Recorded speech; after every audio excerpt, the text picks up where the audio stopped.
Oh, I know. Are you writing music? No, I'm working like a comic book script idea.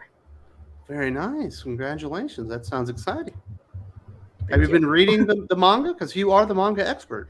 Yes, and I actually got 2 for the recommendations today. So Very nice. Jim and I were talking like last week about how hard it is to review manga on YouTube because you always get strikes. yeah, you can't like I stopped showing interior shots of manga because everybody's like claiming copyrights on it and everything. It's ridiculous. It's pretty much you have to sit there and be a talking head now when you're discussing What is manga. fucking Tony Khan in charge of Shonen Jump now? Backstage footage. That guy is lame. My goodness. Tony Khan ended up being the worst thing that ever happened to AEW. Oh, shit. He brings them in, and then they go, and then they're bigger. You know, he's just brewing wrestlers for the big company. Very nice. So you probably had a good weekend last weekend. You had WrestleMania nights 1 and 2. Yeah. Did you get the story you wanted? I'm sorry. What was the question? Did you get the story you wanted? Yeah, I thought everything was really good. All the things that were supposed to be emotional were well done. Usually the wrestling's pretty good, although some weren't so great. I think most people think the Usos match was the worst. And usually, a lot of times when people act and they're related and they're doing like love roles, it doesn't really come across all the time well on screen. A lot of times when siblings wrestle against each other, it never really works. Unless you're a heart, then it's okay. Well, what about Edge and Christian? They're not real brothers. Let's get out of here. I know. Like what is this cartoon? Is kayfabe? Yeah. All right, so WrestleMania was good. How's everything on the channel? You got any interviews or anything good coming up? Oh, you know what? Either this week or next week, I'm going to have Joe Corallo on because he has a book coming out, and we're just going to catch up. The Rachel Pollack special for DC? Ooh, I'm really excited about that one. I've already talked to a lot of customers about it, and they're pretty much ready to go for it. So, yeah, it's good. Very nice. Yeah, I'm always throwing, oh, yeah, friend of the show. my YouTube internet friend. So how have sales been? Because this week we had House of Brainiac kick off. I didn't feel like there was a lot of buzz around it. But that first issue was pretty kick-ass. Yeah, and I just read the second one too. Sales have been okay. Like this was a really good Wednesday, but I think today is going to be crap because it's raining all day. Oh. Even if on a weekend and it rains, paper and water just doesn't mix really all that well. Not particularly. That's why I use plastic bags. So does the Superman edition House of Brainiac Chapter 2, is it still good? Yeah, it's really good. I like the art a lot. What is the it? Art is Sandoval. Yeah. And Williamson's doing a good thing here. If you dig the idea of more than one Lobo or Zarnian or however you say it, that's a big deal going on. And it's kind of like, what? There was kind of like that General Kathon or whatever his name was. He looked pretty badass. Yeah, it was. He looked like he should have been at WrestleMania. Yeah. Cycles of Apocalypse or something. Definitely, yeah. This gives you we're going to be talking about comic books and who the readership is in it. But if you're down for like a Superman testosterone, like shit going down in the city, violent style, it was a great issue. And number 2 is great too. Superman comes in, he's like, "Hey Lobo, I got something to say to you." He was like, you know how Cody comes out and talks? Superman came in and punched. It was great. Exactly. Don't give away too many spoilers. That's the spoiler. It's first page spoil. Very nice. That sounds exciting. We've also got Drew, also known as Dolan Waddick. How you doing, Drew? Doing great. Wes, been up all night writing.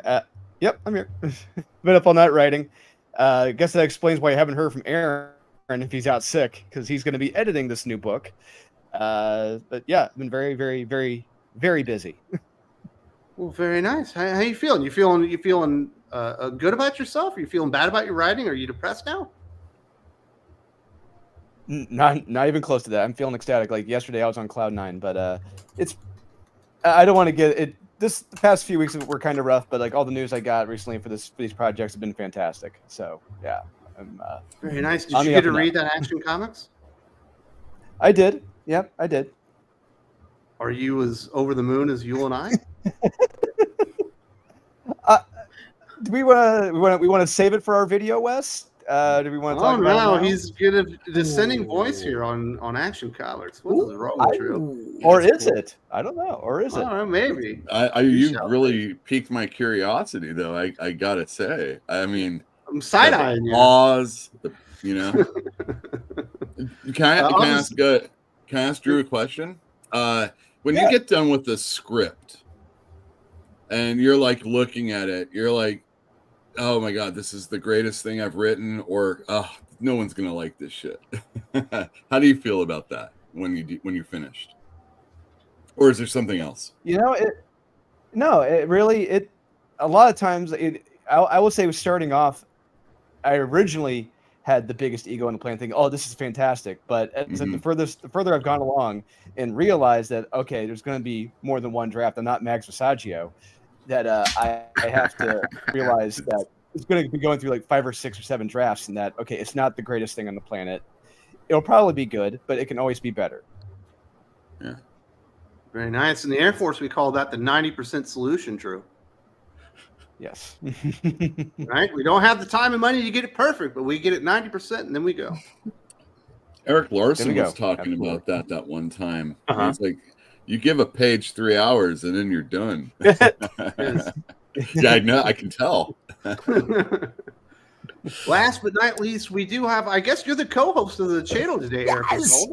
Place at the table. Woo! Hi, everybody. Yeah. Wes, guess what? What happened? I am 11 hours away from hitting 4,000 public view hours on my YouTube channel. I'm going, so I will thank you. And I would never have got here without you and you pushing me over. You put me over 1,000. And I'm eternally grateful for being on the show, being like someone you can talk comic books with, and this panel. And thank you, everyone out there. Seriously, I'm just blessed and grateful. Cheers. Listen, Sully, no one puts you over 1,000 but you. Oh, shucks. You weren't yourself. You put the word out there, man. You put the word out there, and I'm very grateful. Thank you. And I'm having a great time. We talk about comic books twice a week on my show, and then we do stupid gratitude lists every day. And so what's with the incel cast that I see you promoting now? It's you went MGTOW? Yeah, it's clickbait, and I'm trying to like. If you have hurt feelings about the world, and especially about digital culture, there's a way out of it, and it's called gratitude. And make a gratitude list, and gratitude will really give you some traction on some deep shit. And I live by that. And it's reformatted my self-talk. I have the dojo for your tactical and practical spirituality, Reverend Sully's, also the Sultan of Soup. So you're trying to like rehabilitate MGTOW guys by saying it's clickbait to get you like, what is this about? Like, hey, you know what? I had the wrong opinion of Star Wars. So some chick fan out there is going to call me an incel. They just always call you stuff like that. I know, but it's awful and it's pervasive and it's social culture. And it's just, don't pay attention to that voice. Pay attention to this voice. I was like the chunky kid in an athletic family, and then I was in the military for 20 years. So I've learned, don't listen to the naysayers. They're just going to talk. So yeah, and especially in light of like current events too, of like digital lynch mobs and negative feelings and tribalisms and people not sticking with each other, especially in the face of cancel culture. I mean, we need to be a bit more uplifting with each other in our own culture. I mean, let's not fall for the negativity and the outrage. You know what I mean? There's plenty of good stuff out there. You know what I did? Speaking of good stuff today, Sully. Mm-hmm. I went out there and I made basically chicken pot pie filling, and then we served it over rice, and the entire family's minds were blown. Wow, that sounds great. That's like a curry. Yeah. Oh, that's so cool. We love food here. You and I could do the comics or the food aficionados. We could That's do it. true. Yeah, Yeah. we'll get I to might that. not be a chef like Sully, but I did work No. as a short order cook and got all my recipes from my mom and my grandma. You know, we make some good Patreon content. You know what I mean? Some easy, like, you know, recipes for people. We'll just like call it like, you know, and this is How to make donuts in a microwave. made of unstable molecules, you know, and pin particles. While talking comics. Yes. Very nice stuff. Sounds like everybody's having a good week. We do need to say thank you very much and give a shout out to the Thinking Critical Patreon supporters this week. A huge shout out to Lane Kramer, who fights as Shenanigans and is basically dedicated to being the destroyer of Doc Soul by making him review very, very bad comic books, even worse than me. Also, thank you very much to the Wanderer of Patreon, who fights as The Journey and is the protector of Odyssey City. Next up, thank you very much to the Kid Rye, known as Venomous, and the protector of Toxin Towers. Next up, we have Ricardo Calderon. Thank you very much for supporting me on Patreon. He protects the city of Energia as Power Pulse. And finally, Judge Smalls, welcome back to the channel. He fights as the Jurist. It is the protector of Lawmakers Landing. Great stuff there. If you are interested in supporting Thinking Critical on Patreon, there's a link in the video description. Got 32 hours of podcasts coming up every single month. Basically, new podcasts every single day on the channel there. Lots of fun stuff going on there with all your favorite guests.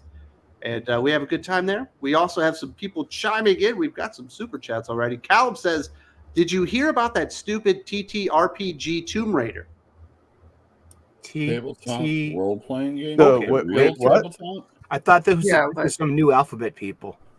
No. That's a lot of letters. I heard about they didn't want Tomb Raider to be a colonialist or whatever, a colonist. Yeah, I heard that. Shouldn't be raiding tombs. I know. You'll be solving mysteries. But she didn't raid a whole lot of tombs after the first one. Like, she was in space and stuff, I think, at one point. So, I don't know. They always want to take anything that's cool, they got to destroy. Who they are, I'm not really sure. But it seems like you know, that's the thing, though. IPs really aren't supposed to exist forever. And, you know, we would like... Look, really, seriously. I mean, I only see people talking about it in every arena there is. But let's just talk about movies. It's always remakes or sequels. Yeah. I think The Daily Show, they did something where they were joking about that stuff. Mm-hmm. And we're going to get to the point where we've already, put that thing through the grinder, and we're not going to have anything to do it to, because there's nothing being created in movies that's new, or comic books that's new. We'll probably be talking about that Spider-Man cover, right? Yeah. So it's not very new. It feels like I've seen it before. Carrie, didn't you say something like that? It's just like villains are heroes and heroes are villains. I had Jim Zub on my show, and he's like, did you ever notice that like all the superheroes are dating other superheroes? Yeah. Back in the day, they used to be with normal people, Exactly. and trying to hide their identity. I mean, work relationships, right? Sorry, I went off on a tangent there. Well, you as a comic book store owner, is there money to be made in a Tomb Raider comic book? I've never ever really been in a store that sold media comics, video game, television. You don't do Sonic? No, I do. I have, a few people that come in when the kids come in and they don't know what they're doing. You show them the Sonic comics so you can get like a bearing on what they want to read. It amazingly does better than I ever would have thought. And it's just not something I'm getting a lot of. I would love to sell more Looney Tunes. I would love to sell more Scooby-Doo, but I have a certain amount. I buy extra so I can have that stuff to show people. Free comic book days coming up, so I'm sure I'm going to move the rest of it. But yeah, I don't know if there's really a whole lot of money in a Tomb Raider comic book.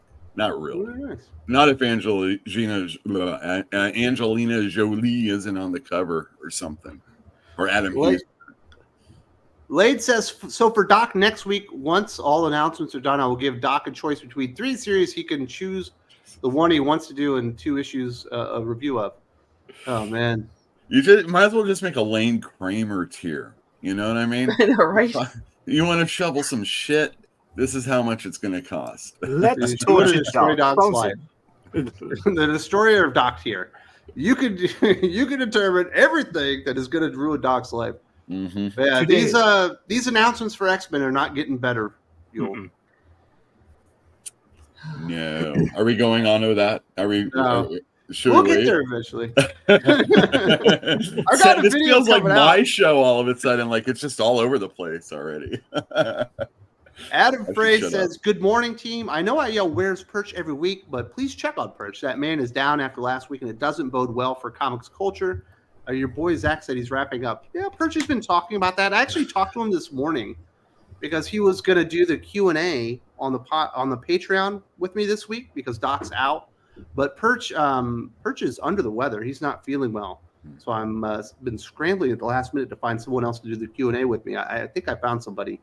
But I think a lot of people are down after last week. I've heard a lot of things behind the scenes from people that just aren't feeling real great about comic books right now. And obviously the tragedy with Ed Piskor, I imagine, is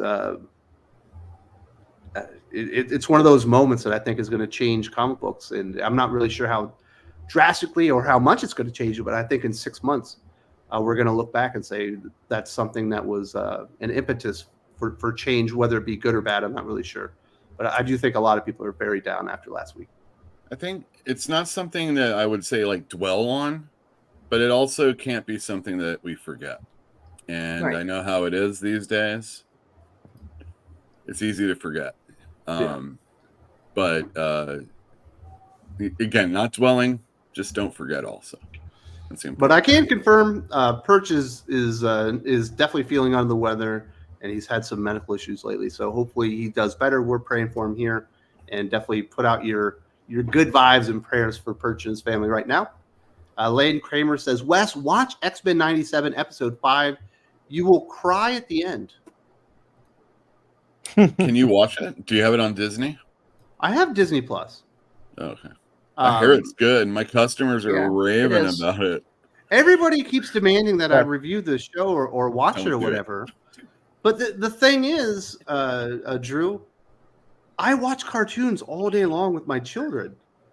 I don't want to watch more cartoons when I'm not watching cartoons with the kids, and they haven't expressed any desire to watch X-Men 97. And they're not all together familiar with X-Men 97. So Wes, we clearly like right now we have two different lives. Like I have no kids as far as I know, and I'm not married. So this is my one time to really enjoy cartoons when I'm not watching reruns of the Bionic 6 or Mighty Max in the background on YouTube. And this is fantastic. I have not had this much fun enjoying the X-Men probably since pre-Krakoa era, and it's a breath of fresh air. It really is. When you have characters, acting the way they should. You don't have Nightcrawler gleefully murdering people, which is amazing. It's an amazing concept. And I wanted them to explain the relationship with Magneto and Rogue in this, and they did in this episode. I was like, okay, you guys, that's one big matzo ball, and they did. So where they go with it, I enjoy it, and I strongly encourage everyone check this out if you're feeling down in the X-Men. This will really lift your spirits with what you can do. Did you drop some saline solution down your cheek? There may have been a salty discharge. There's a certain small salty discharge out of my optic nerves, but it's well worth checking out. You've got to watch this. Yes. Listen, man, you're going to have to convince my kids. I can't watch any more cartoons. Maybe you could start with X-Men 92 and right from the beginning. Don't do that. Don't do what he's saying. Do not do this. I implore you. Do not do this. Teach your kids to read comic books instead, and then you can read the good stuff. Okay. The cartoons my kids mostly watch are on YouTube for the most part. They do watch. They are watching right now Toy Story a lot. I've watched all 4 Toy Story movies multiple times over the last couple months. Over and over and over again. My 4-year-old won't stop. But at least Thank God there's 4 of them. Yeah. At least I like Toy Story. At least I really like the first 3 movies, and the fourth one's kind of whatever. Yeah, they're not making you watch Turning Red. He went on a little turning red kick there for a couple weeks. Kids will watch anything they're supposed to watch, right? Next up, Nerd says, I've been working on a new Warriors comic to show how that idea could legitimately work, but every time I bring it up, everyone could care less. What do I do? Now, Drew, you obviously are creating comic books and your crowdfunding stuff. How do you get your idea out there and get people interested in it? Honestly, with something like this, if you're taking an existing IP, unless you have an serious N with Marvel, do not call it the New Warriors. All right. Well, he says his thing is legally distinct, but I guess he's working on the New Warriors with Safe Space and Snowflake that never was produced by Daniel Kibblesmith, and is attacking it in a honest manner to show how the concept could potentially be good. Your answer to this is a survey, maybe a Facebook one, and then you can get an idea of how many people. I mean, I don't know how many. You say everyone. If add me into the everyone, but if that's 5 people, that's nobody. If it's 500 people or 5,000 people, and you're getting the same answer, I think the idea is do it for love. Yeah. It's the only reason. Not every idea is great for the masses, and I think one of the reasons that New Warriors was ridiculed to the degree that it was, not only was it playing into kind of a lot of tropes or whatever, but it was an idea that a lot of it was kind of laughable. Yeah. Even though they're. But that guy's a comedy writer. Was he going to even a little bit go for laughs on it? Kibblesmith? I think he's a comedy writer. I think. Yeah, he worked on the Colbert Report or something. You don't think he would have liked? I mean, the Colbert Report. It was a little bit of. There was a lot of satire in that.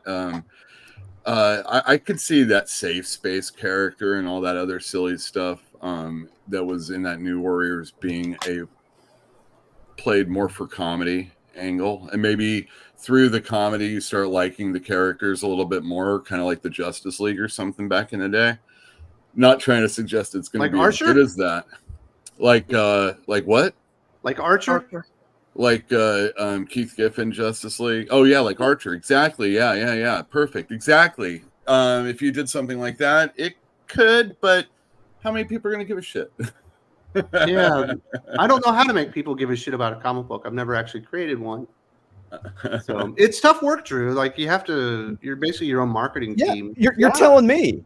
I've been doing that for the past couple years, Wes. Yeah, You need honestly.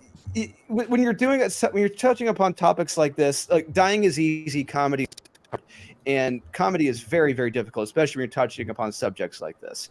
And I will say, a very funny writer I do know what we're talking with is Aaron Sparrow. Aaron is doing his Kneel Before Doomface. It is a very, very funny comic with pages he sent me, and you've got to have that funny bone in you to really know what works. And unfortunately, I don't know.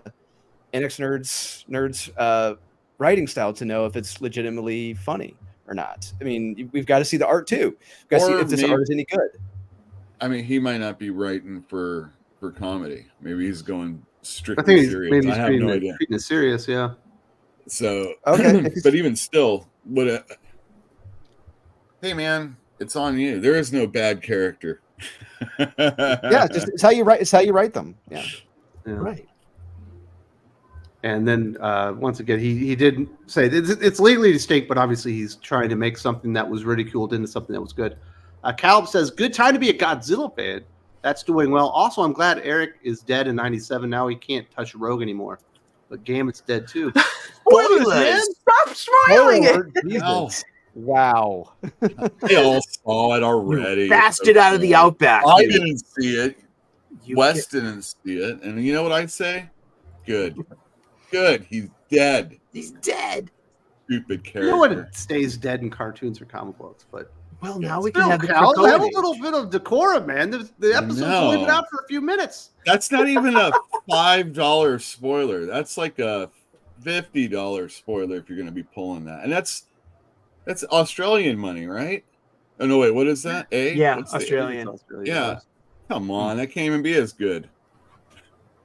He says, Great, 99 there's a cents. disturbing trend of when people pass like that artist, there seems to be celebration like dancing and blood, like Mark Wade who played CG. I thought it was disturbing all around, a lot of the reaction to it. I blame everybody. How you like that? I put it, it's on me. It's on, I'm just joking. I don't really mean that. Mark Wade's an asshole. He's always been an asshole, and he writes comics I don't think suck sometimes. Yeah. I can take him or I can leave him, but if he was stuck having to do something on the Superman story, I'd be reading it. There you go. Yeah. There was a lot of not cool shit happened, in my opinion. So. Yeah, that was probably another one of the things that got a lot of people down. Finally, he says, thanks for the follow last week. I know my art is terrible, but thanks. Aw. Keep trying, though. Terrible. Keep keep trying. at it. Terrible. No, I've no, seen keep worse at it. art. Have you Hang seen in Riley there. Roscoe? Look at John You're already Romita DC Jr. ready. Look at John Romita Jr. His style has evolved over 40 years of amazing Spider-Man. Callum, you will always be learning from your hobby. Keep going, man. You left off the So D positive. in front of the evolved with John Romita Jr. It should be devolved. Oh, you cut it out. Cut it out. You He could looks say way better in evolve. Kick-Ass than he does in ASM right now. Well, that was like 20 years ago. Yeah. That's what I'm saying. Yeah. I mean, That's he's what still you're saying. I'm Got a not little even worse gonna over do it. time. You know, on my show, there is no John Romita Jr. bashing. Just want to let None. everybody know. Which is that. Mark Bagley, Just Mark all day Bagley. long. I mean, it's not even a person I use to. perhaps the greatest Spider-Man artist of all times. But Well, I mean, when Screaming Jay is here, I mean, Fatal J is here. Screaming. Aw. Sergeant Dan stuff. Nerd, build an online community first. Show your concepts, break through the noise, and make buzz. Even 2K followers will make your project real. Well, that's true. That is the key. You do need to find your audience and cultivate it and connect with them in a way that lets them know that they can trust you and believe in your project, and what you're going to be giving them in the end is something that they want. And it's not always just going to be about your concept or whatever. You still have to be able to sell it and let people know that you're really invested in it.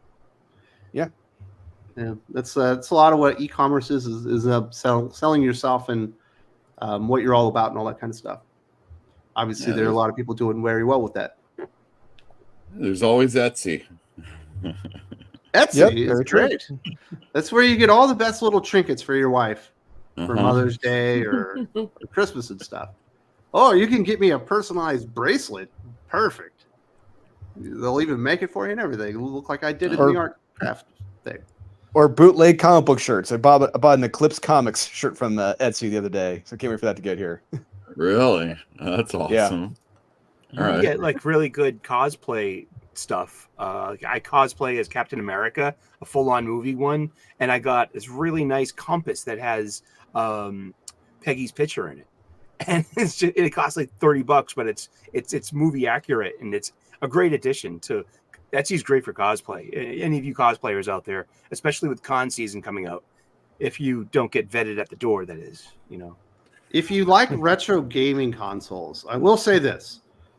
It can be very, very difficult to set up all of your emulators and get all the games that are actually going to work on those emulators and stuff like that. You can go to the Etsy, and the guy has already done it. And he's got a whole library of all these games, and you can even ask him to personalize it for you, and they will send you the little SD card with everything pre-formatted. You can stick it right in your retro game console, and you don't have to do any of that work, which I will admit did take me, I believe, 18 hours to get my son's retro console that I bought him for Christmas working this year. So I wish I had just bought the SD card from the Etsy to begin with. Yeah.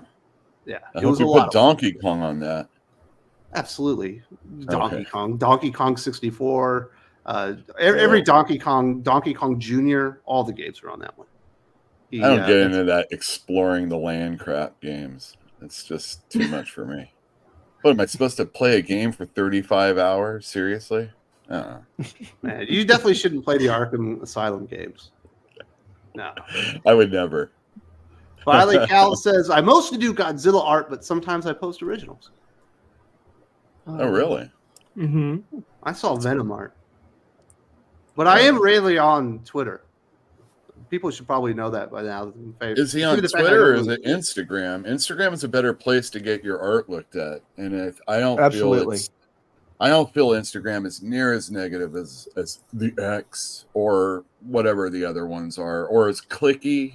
Maybe I don't know. I really don't see things I don't want to see more often than not, but it is political. That one Pink Cat lady built an entire brand on Instagram, right? That you talked to? I think it was, yeah. And it's funny that a lot of the people that were slamming me for having her on that show and that were in the chat are people that at least one is a person that's all, Ed Pisker letter thing. So go watch that show, everybody. Absolutely. And then I don't take the chat down. I recommend manga The Witch and the Beast. Don't be fooled by the title. It's a really good one. I like it a lot. Are you sure about that? It sounds like it's for girls. I have it in my collection. I've read it all. It's really good. You're a girl. You should know. It's for girls. It's not. It's more brutal. It's about a team that goes and hunts evil witches. I would recommend it. Nice. I don't want to give away too much. Well, speaking of girls, you happen to be a girl, right, Carrie? Yeah, I hope believe so. So Doc and I had talked about this thing that came out. It was like a Facebook poll, the way that they, I guess, cage it. It sounds like it's just data mining off Facebook, trying to come up with what people are interested in. 2014, they said, look, because 46.67% of all the people that said they like comic books on Facebook, or not even comic books, but comic book characters, or they had interest in comic books, were female, that meant half the comic book buying audience, if it wasn't female already, should be female. And then I sent you guys a follow-up article, I think, for Medium.com that came out about a year and a half later, I think, on that one. And basically this really led to a lot of decrease in quality and a lot of the things that we're experiencing right now, Carrie, with lots of conversations over sushi and lots of heroes not being challenged and kind of going through and not a whole lot of excitement going on in comic books, I think can be traced back to that one. What did you think of the poll results and how they reacted to it and deciding it was actionable? I looked at that and I'm just kind of thinking, and again, this is going from my own experience, where are all these girls that are supposedly into comic books? I mean, I go to comic book stores on a regular basis and I'm like, the one comic book shop I go to does not carry manga. I am the only woman in there buying comic books. And if you know anything about Pittsburgh, Doc will tell you, there's a lot of comic book shops in Pittsburgh. Sounds like there's I go over to different 20. ones. Yeah, I go to different ones. There's a couple popular chain stores. If there's girls in there, they're looking at manga. I don't see out that many girls picking up Marvel, DC, Image, or anything outside of manga. Where are they? Who's buying Fire and Ice? Come on, I got to sell these issues of Fire and Ice. Eric's buying Fire and Ice. Well, if we're talking... So the one thing about that article is it was like what 2014 when it was written? It's from 9 years ago. And then I saw other people. It's like it's kind of going around again where people are talking about it, and the movies were pretty super hot. If I looked at the movies now, for the most part I could just say movies now. I don't even have to be talking about comic book movies or related movies. Right. They don't really do that well. One big one does, right? Like some Godzilla, maybe. I think that's doing all right. But I think people just our attentions are so diverted more than they were in 2014, right. 2004, 1994, on and on and on, that we have so many more avenues, obviously, to experience. And in 2014, I can let you know, there were broads all up in my store. I had women working in the store. We had reading groups, and we were like cultivating an audience. Mm-hmm. And there was a lot of material for them to consume. Mm-hmm. Some written by women and drawn by women, and then others that were, geared towards, let's say. But Vertigo was still a thing, in the 90s and 2000. Neil Gaiman still worked in comic books, from time to time. He'd go over and do a Marvel book, and then all of a sudden women are buying Eternals. You know what I mean? It can happen, believe it or not. But the comic industry isn't doing, the people that were doing things in 2014 aren't really, regardless if you like Kelly Sue, a person likes Kelly Sue DeConnick, she sells to certain people, and usually it's women. She's not really doing anything anymore. Greg Rutka is a guy that always is geared towards, and it's action based, but it's women that he is writing for in his comic books, and he's not really doing a whole lot anymore. And we're seeing that more and more, and there's just no reason for women to come into comic. And I'm talking about something that isn't manga.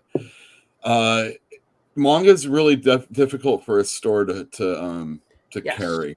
Just to let everybody know, just as somebody gives a shit about something, there's already been 20 volumes, let's say. And the first ones aren't in print, and only the last ones are. And when the first ones finally come in, the other ones are out of print. So it's really hard to get it at a store. You got your Amazons and your Barnes and Noble and stuff like that. It's a little bit different. I bet we're seeing a lot more of those women that would be in comic stores in those Barnes and Noble, online, Target, and whatever. And I agree with you on that, Yule, because my comic book store, the main one I go to, doesn't even carry manga. If you want it, he'll order it. But across the street is Barnes and Noble, and you walk in there, and there's like aisles of manga. So they're over there. They're not in the comic book shop buying them. I'm sorry.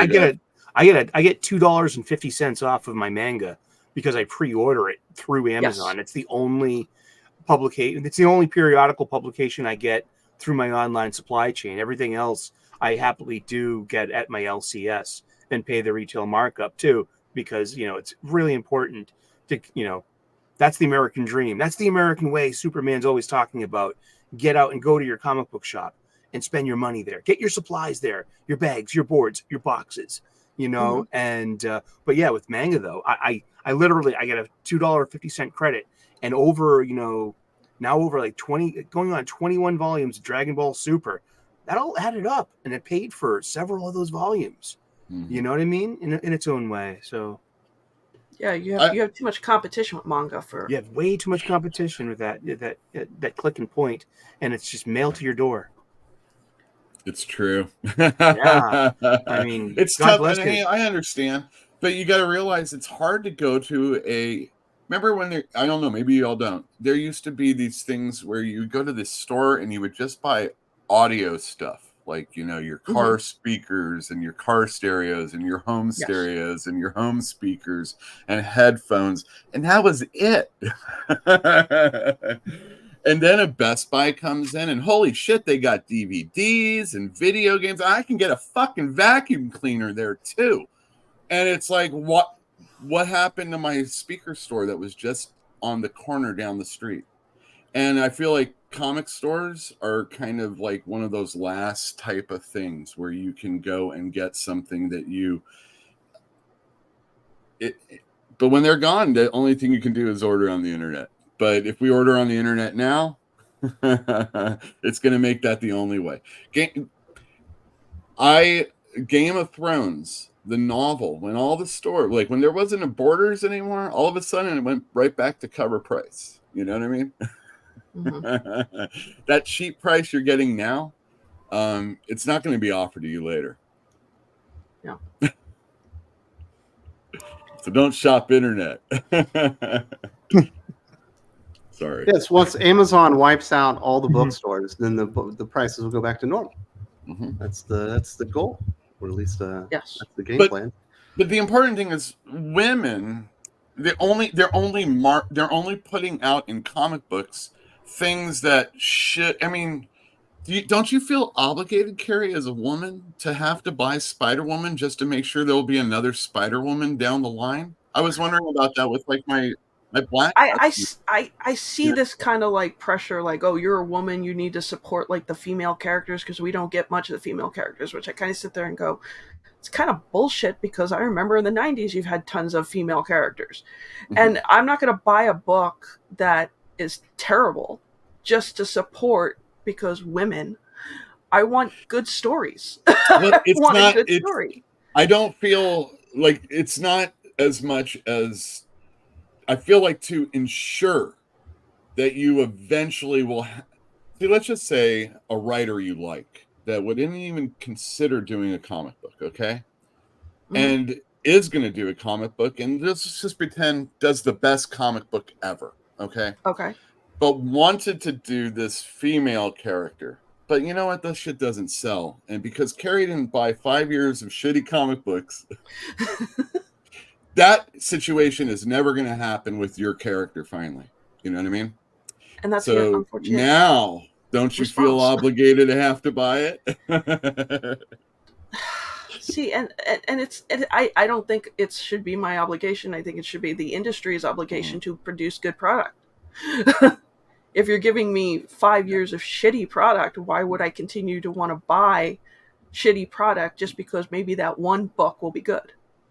Like, I never have to worry that this Spider-Man isn't going to be published in some manner. Right. You know what I mean? It's Peter Parker is going to... It might be a story from his past, but there will be a Peter Parker Spider-Man story. Right, and you got people who are devoted to the character, despite the quality of the character. But we can't get a good Vixen series from DC. We can't get a good Spider-Woman story from Marvel. And they're always putting, like, I'm going to do this thing so that you should pay attention to it. And it's like... We're going to hang out in the coffee shop and talk. Isn't that what women want to see? Lunches so and true to life. Dresses and stuff like that. I have a whole genre of manga called Slice of Life if I want that. I go to read superhero comic books for superhero stuff. Mm-hmm. And that's the problem. They want to make it like manga. They want to do slice of life here, and they want to do like romance over here. I'm like, no, I just want my superheroes to fight bad guys and go up against challenges. How hard is that? The big problem that I see is they want to do, slice of life and relationship stories, and hey, that's all fine. There's clearly an audience for that. It works for genre books that are outside of Marvel or DC, but they try to do it with their superheroes. It's like nobody goes to a fucking Batman comic book for some slice of life stuff. You don't go to Marvel and DC for those kind of stories. There are other brands out there, and trying to fit these characters into those boxes that they clearly were not designed for. It never works. It just fails and fails and fails. But there's this stupid report out there from 10 years ago. They're like, well, half the audience should be female, so we will, burn it down trying to make it happen. On 5,000 people on a Facebook poll? Well, they said that I believe the number was 24 million comic book fans. And I was like, well, there's never actually been 24 million comic book customers all at one time. No book has ever even come close to that. The highest selling comic book was 7 million. And I believe every comic book customer at the time bought that book, and multiple covers at that, or copies of it at least. And so right there, the numbers are bullshit because the number was far too big. And it was just people that showed interest in a character. Just having interest in a character, Drew, does not mean that you want to pull this. It does not mean you want to go down to your local comic book shop and pick up a book. It doesn't even mean you want to get a Comixology subscription to go and read different versions of the characters throughout the years or whatever. It just means that you heard about the character and thought that was interesting. Yes, if the comic book industry was based, I mean, unfortunately they did, but if the sales were based around someone hearing of a Spidey Man or a X-Man, like, oh my God, I know that thing. That's a sale. Boom. That's $1.5 million right there. I'm like, no, that's not how it works. Not because someone just heard of it or may have seen someone talk about something in secondhand, but no, it doesn't work. It's unfortunate. It doesn't work that way. And a group of poll took it that way, that because someone heard of something, oh my God, that's a sale right there. No, that's not how it works. And unfortunately, the whole industry, most of the industry, Marvel, DC, the big two, have kind of, well, probably mainly Marvel, has based those sales around that bullshit poll. Well, they based their creative direction around that bullshit poll. that if we created, half and half split of, half our comic books are generally aimed at men, half are generally aimed at women, we won't make it clear which ones are and which one aren't, that 50% audience will show up. And it turned out that wasn't the case. You're just going to make people really mad when they get Fire and Ice Welcome to Smallville, expecting something that was honoring JLI or whatever, and you just get an enormous pile of shit for 5 issues. Yes, and appeasing to this quote unquote group that contributed to this poll, you're changing characters, legacy characters. I hate to say legacy characters, but characters who have personalities, they have quirks, they have traits, they are heroes. But then when you start changing those characters into something that they aren't, those fans in place who did like those characters are going to call out on your bullshit, and they're not going to support it. Yes. And then there's always. I'm sorry. No, that's all right. We have, and again, because this is from then, the sales were. I mean, there were more people buying comics at that time, and more of them were women. But again, the diversity of things to buy was like everything's a horror comic book now. Like my buddy writes comics, right? And he told me, "Oh yeah, I'm going to be doing a horror comic." And the first thing I was like, he always tells me something he's going to be doing. And I'm like, "Oh God, why are you doing this now?" Well, I haven't done one yet. Yeah, everybody does a horror comic book, right? No offense to anybody here. No, that's Doc, how no, I feel about horror comic books, and if that is what women, I mean, is that what every woman wants? Because we're looking at Monstrous is horror, House on the Something is horror, and the Killing of the Small People are horror, and it's horror, and everything else is, and someone's gay. Yes. It's a woman. It's like horror. I'm sorry. Yeah, it's redundant. I mean, honestly, if someone gives you a pitch anymore, someone tells you a pitch, it's like, let me guess, it's a horror comic. How'd you know? Or it's a vampire horror comic. What the hell? Are you psychic? Like, no, because everyone's fucking lazy. It's just, you're not trying if you're just doing that. What are you going? Okay, you got a horror story. Perfect, great, grand, wonderful. What are you going to do that separates it from the pack? Right. They're gonna. It's like James Tynion. They're gonna talk, and then maybe something happens on the very last page. Don't forget the title scroll, so it looks really cool for 3 pages. Yeah, a very long and obnoxious title. Yeah, very, very long and obnoxious title. I'll tell you what difference. Well, I'll tell you the difference between my horror book and everybody else's. It's got 30 words in the title. 30. The incredibly long, self-indulgent writer. That's it. You got it. Let's keep going, man. It has an ellipsis in it. That's what it is. Mine has an ellipsis. So with Marvel and DC basically altering their brands to try and make this poll come real, have you seen a shift in the demographics? Has it become a 50-50? Is it closer to that it really... No. It's so hard to say. I mean, for me now, no. Me then, yes. I was in a much bigger store down in a bustling city. You know what I mean? Okay. You're going to ask me if I had people that were only from Berkeley shopping at my store. I would say no. What am I talking? Probably was 50-50 then also. So you have a lot of people. What am I selling to those people, though, is the question. Am I selling all the superhero comics? No, I was selling like 3 or 4. Thor was doing well. When he changed over, I got 2015. People dropped off. Some people came on. We had Ms. Marvel, Squirrel Girl for the younger readers. Stuff like that did really well. That stuff isn't even out anymore. But now we have, like you said, Fire and Ice. I think Carrie said Fire and Ice. Not good. We've got Hawk Girl. I hear not very good. I don't read that stuff. Wonder Woman, not good. What about Captain Marvel? I don't read Captain Marvel. And Jackpot and Black Cat. Jackpot and Black Cat. That's fantastic. God. I saw Black Cat loving it up with another lady. And I specifically showed this to one of my customers, and she picked it up. But I don't think she was that into the story. Well, that's not I a big think, part of the story. Is just No, I just mean the comic book itself mhm. didn't really do it for It her. wasn't very good. She also But there aren't very many books out there like a Saga that are produced by an Image or Marvel or DC that really Right. do Well, certainly aim toward and actually attract a female audience. That one seems to have Right. worked. yeah, I mean there's again, what are you selling? Are you selling Vertigo comics? There are no Vertigo comics anymore. There's Black Label, but it's mostly superhero stuff, right? Hellblazer's coming out. I've got ladies that buy that. There you go. But it's not 50-50 anymore. It's not 50-50. And you have to be the type of store that can draw them in. And if it's going to be superhero majority, you're fooling yourself. You're fooling yourself. Like, well, who's right? I would love to write a romance novel and just make it a spy thriller. Some lady gets pushed to the side, and then it's just a spy thriller the rest of the Mr. time. and Mrs. Smith? You know what I mean? No, she's gone. She's doing the laundry. I don't care. You want to bait and switch the audience with like the That's cover the with romance Fabio, but novel it now. turns out it's a Bond book. It's a horror story, but but you thought it was a romance. There you go.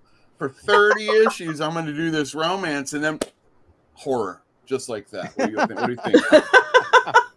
It worked for Savage Dragon. It was a Hulk knockoff, and then it became a porn book. Yeah, I like that. Superhero porn.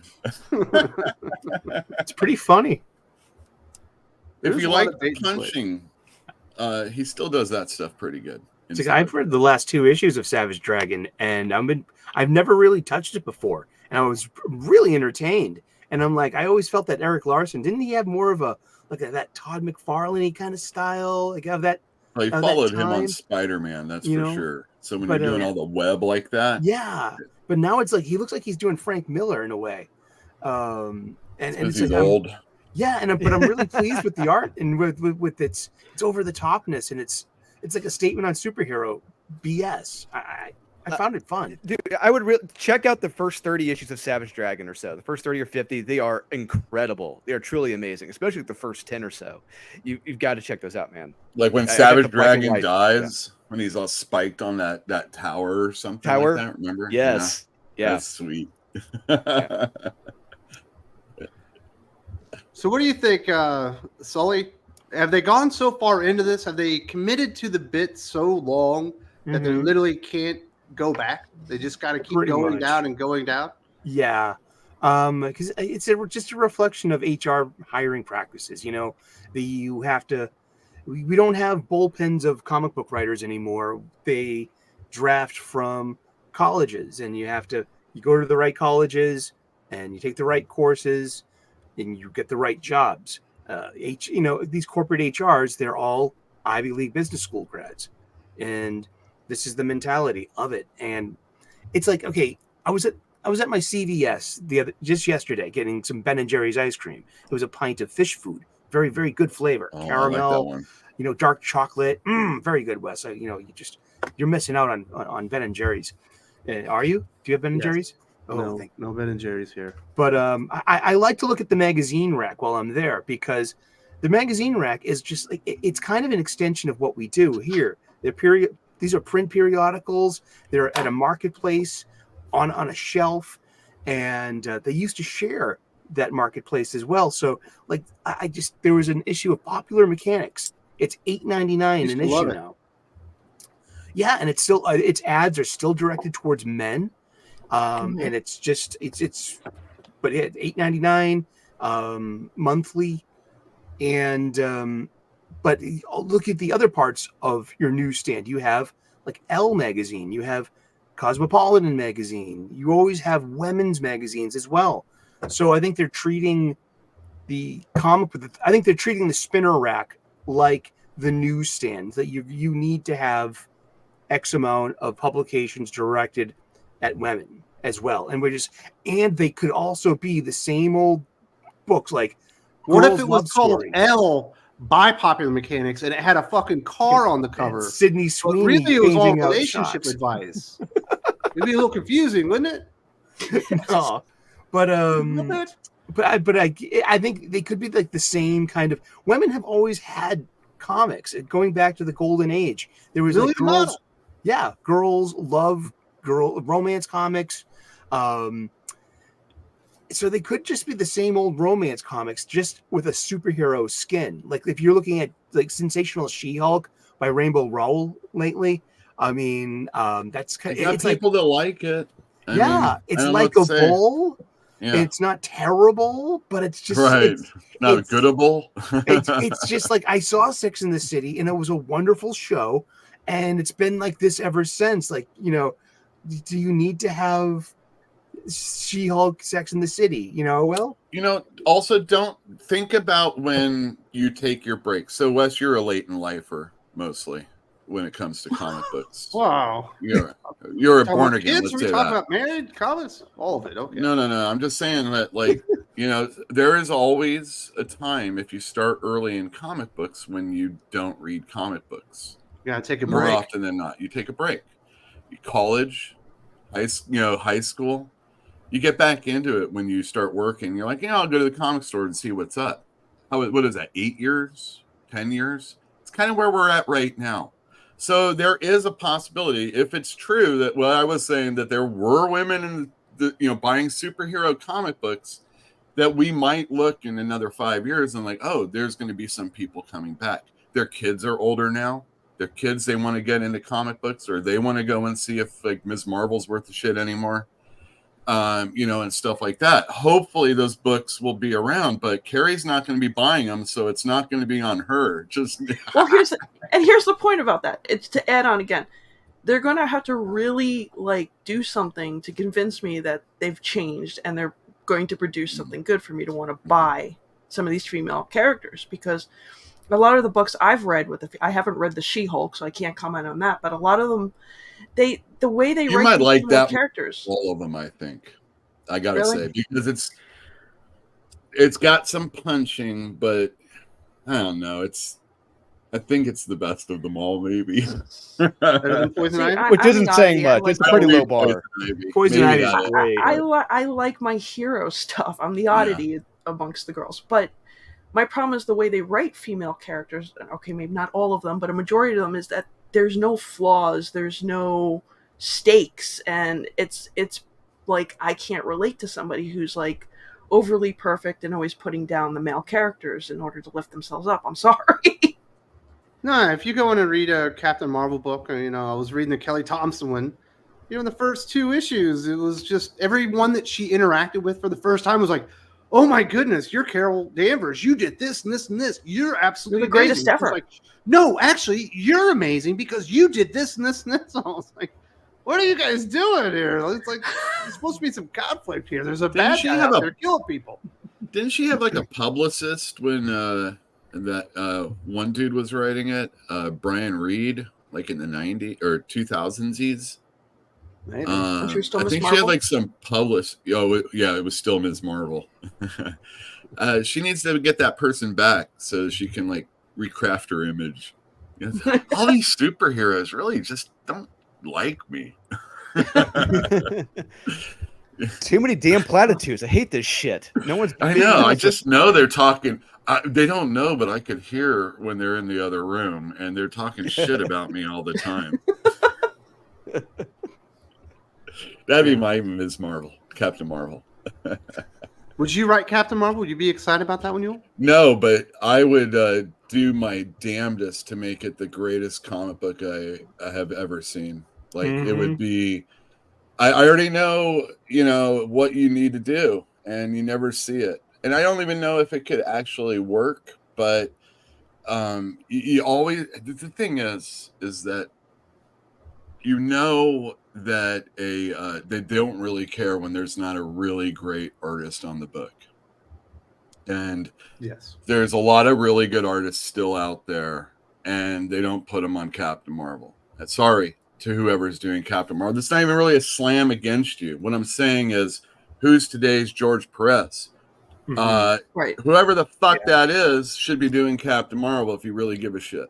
That Alyssa You know what I Wong mean? is I terrible. could say the same thing about Spider-Woman. How do you not put whoever draws the juiciest women in a Spider-Woman comic Well, book? Art Germ only does covers. In the interiors, I mean. You know what I mean? It's like, You wanna- how do you not do? You want people to buy your comic books. You do something to make them want it, and it starts with the art. Yeah, who's Starts One- with the art. the- Starts with the art. who's There the you lady that designed Yara Floor? Ooh, Jo- Joelle Joelle Jones. Jones. Well, Jones, throw her Yeah. on some Spider-Woman. There you She's go. great. Yeah. That'd be hot.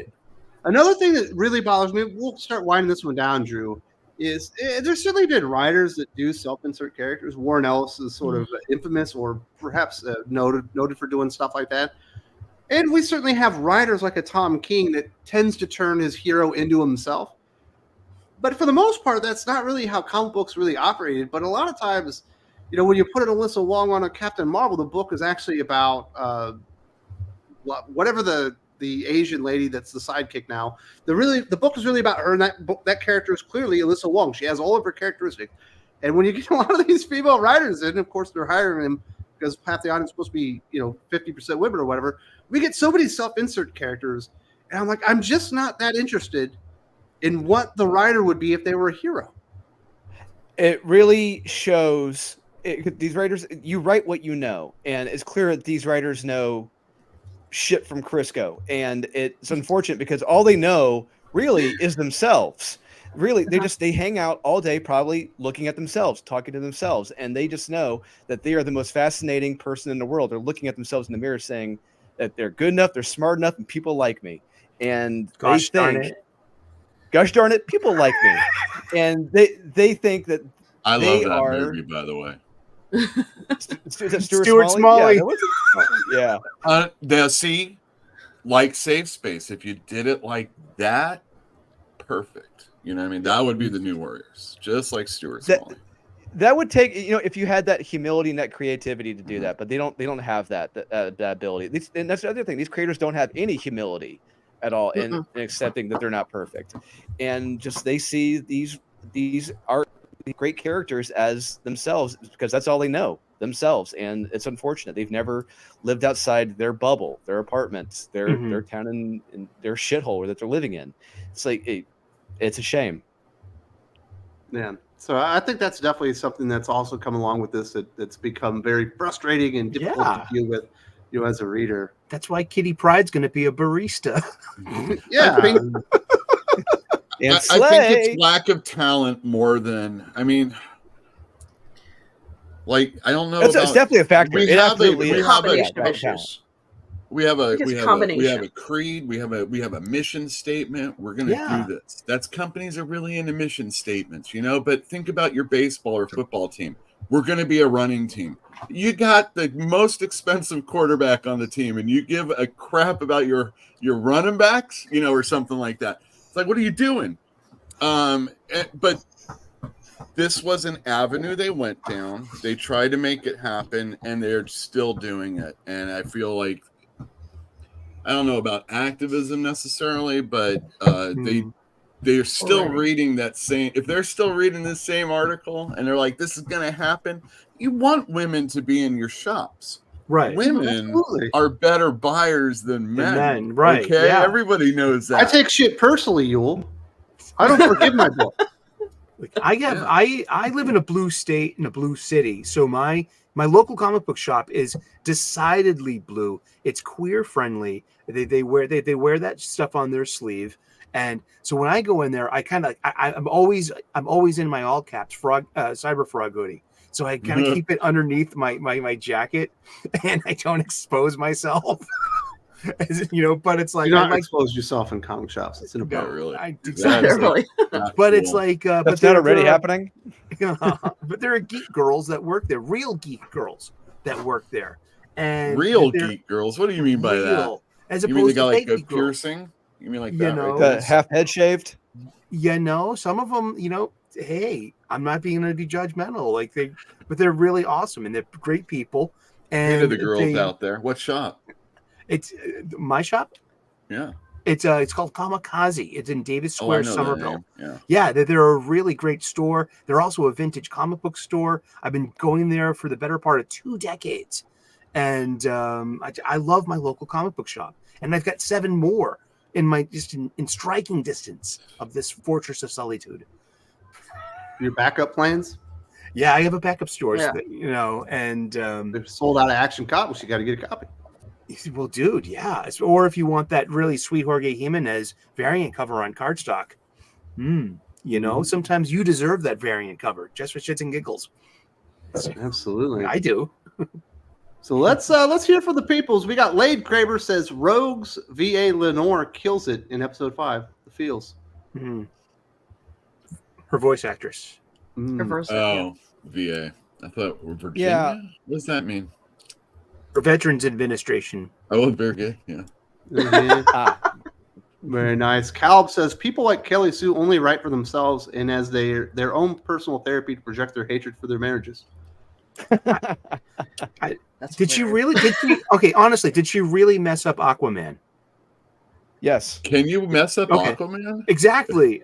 She made him afraid of water. He cannot go in the water. No, really?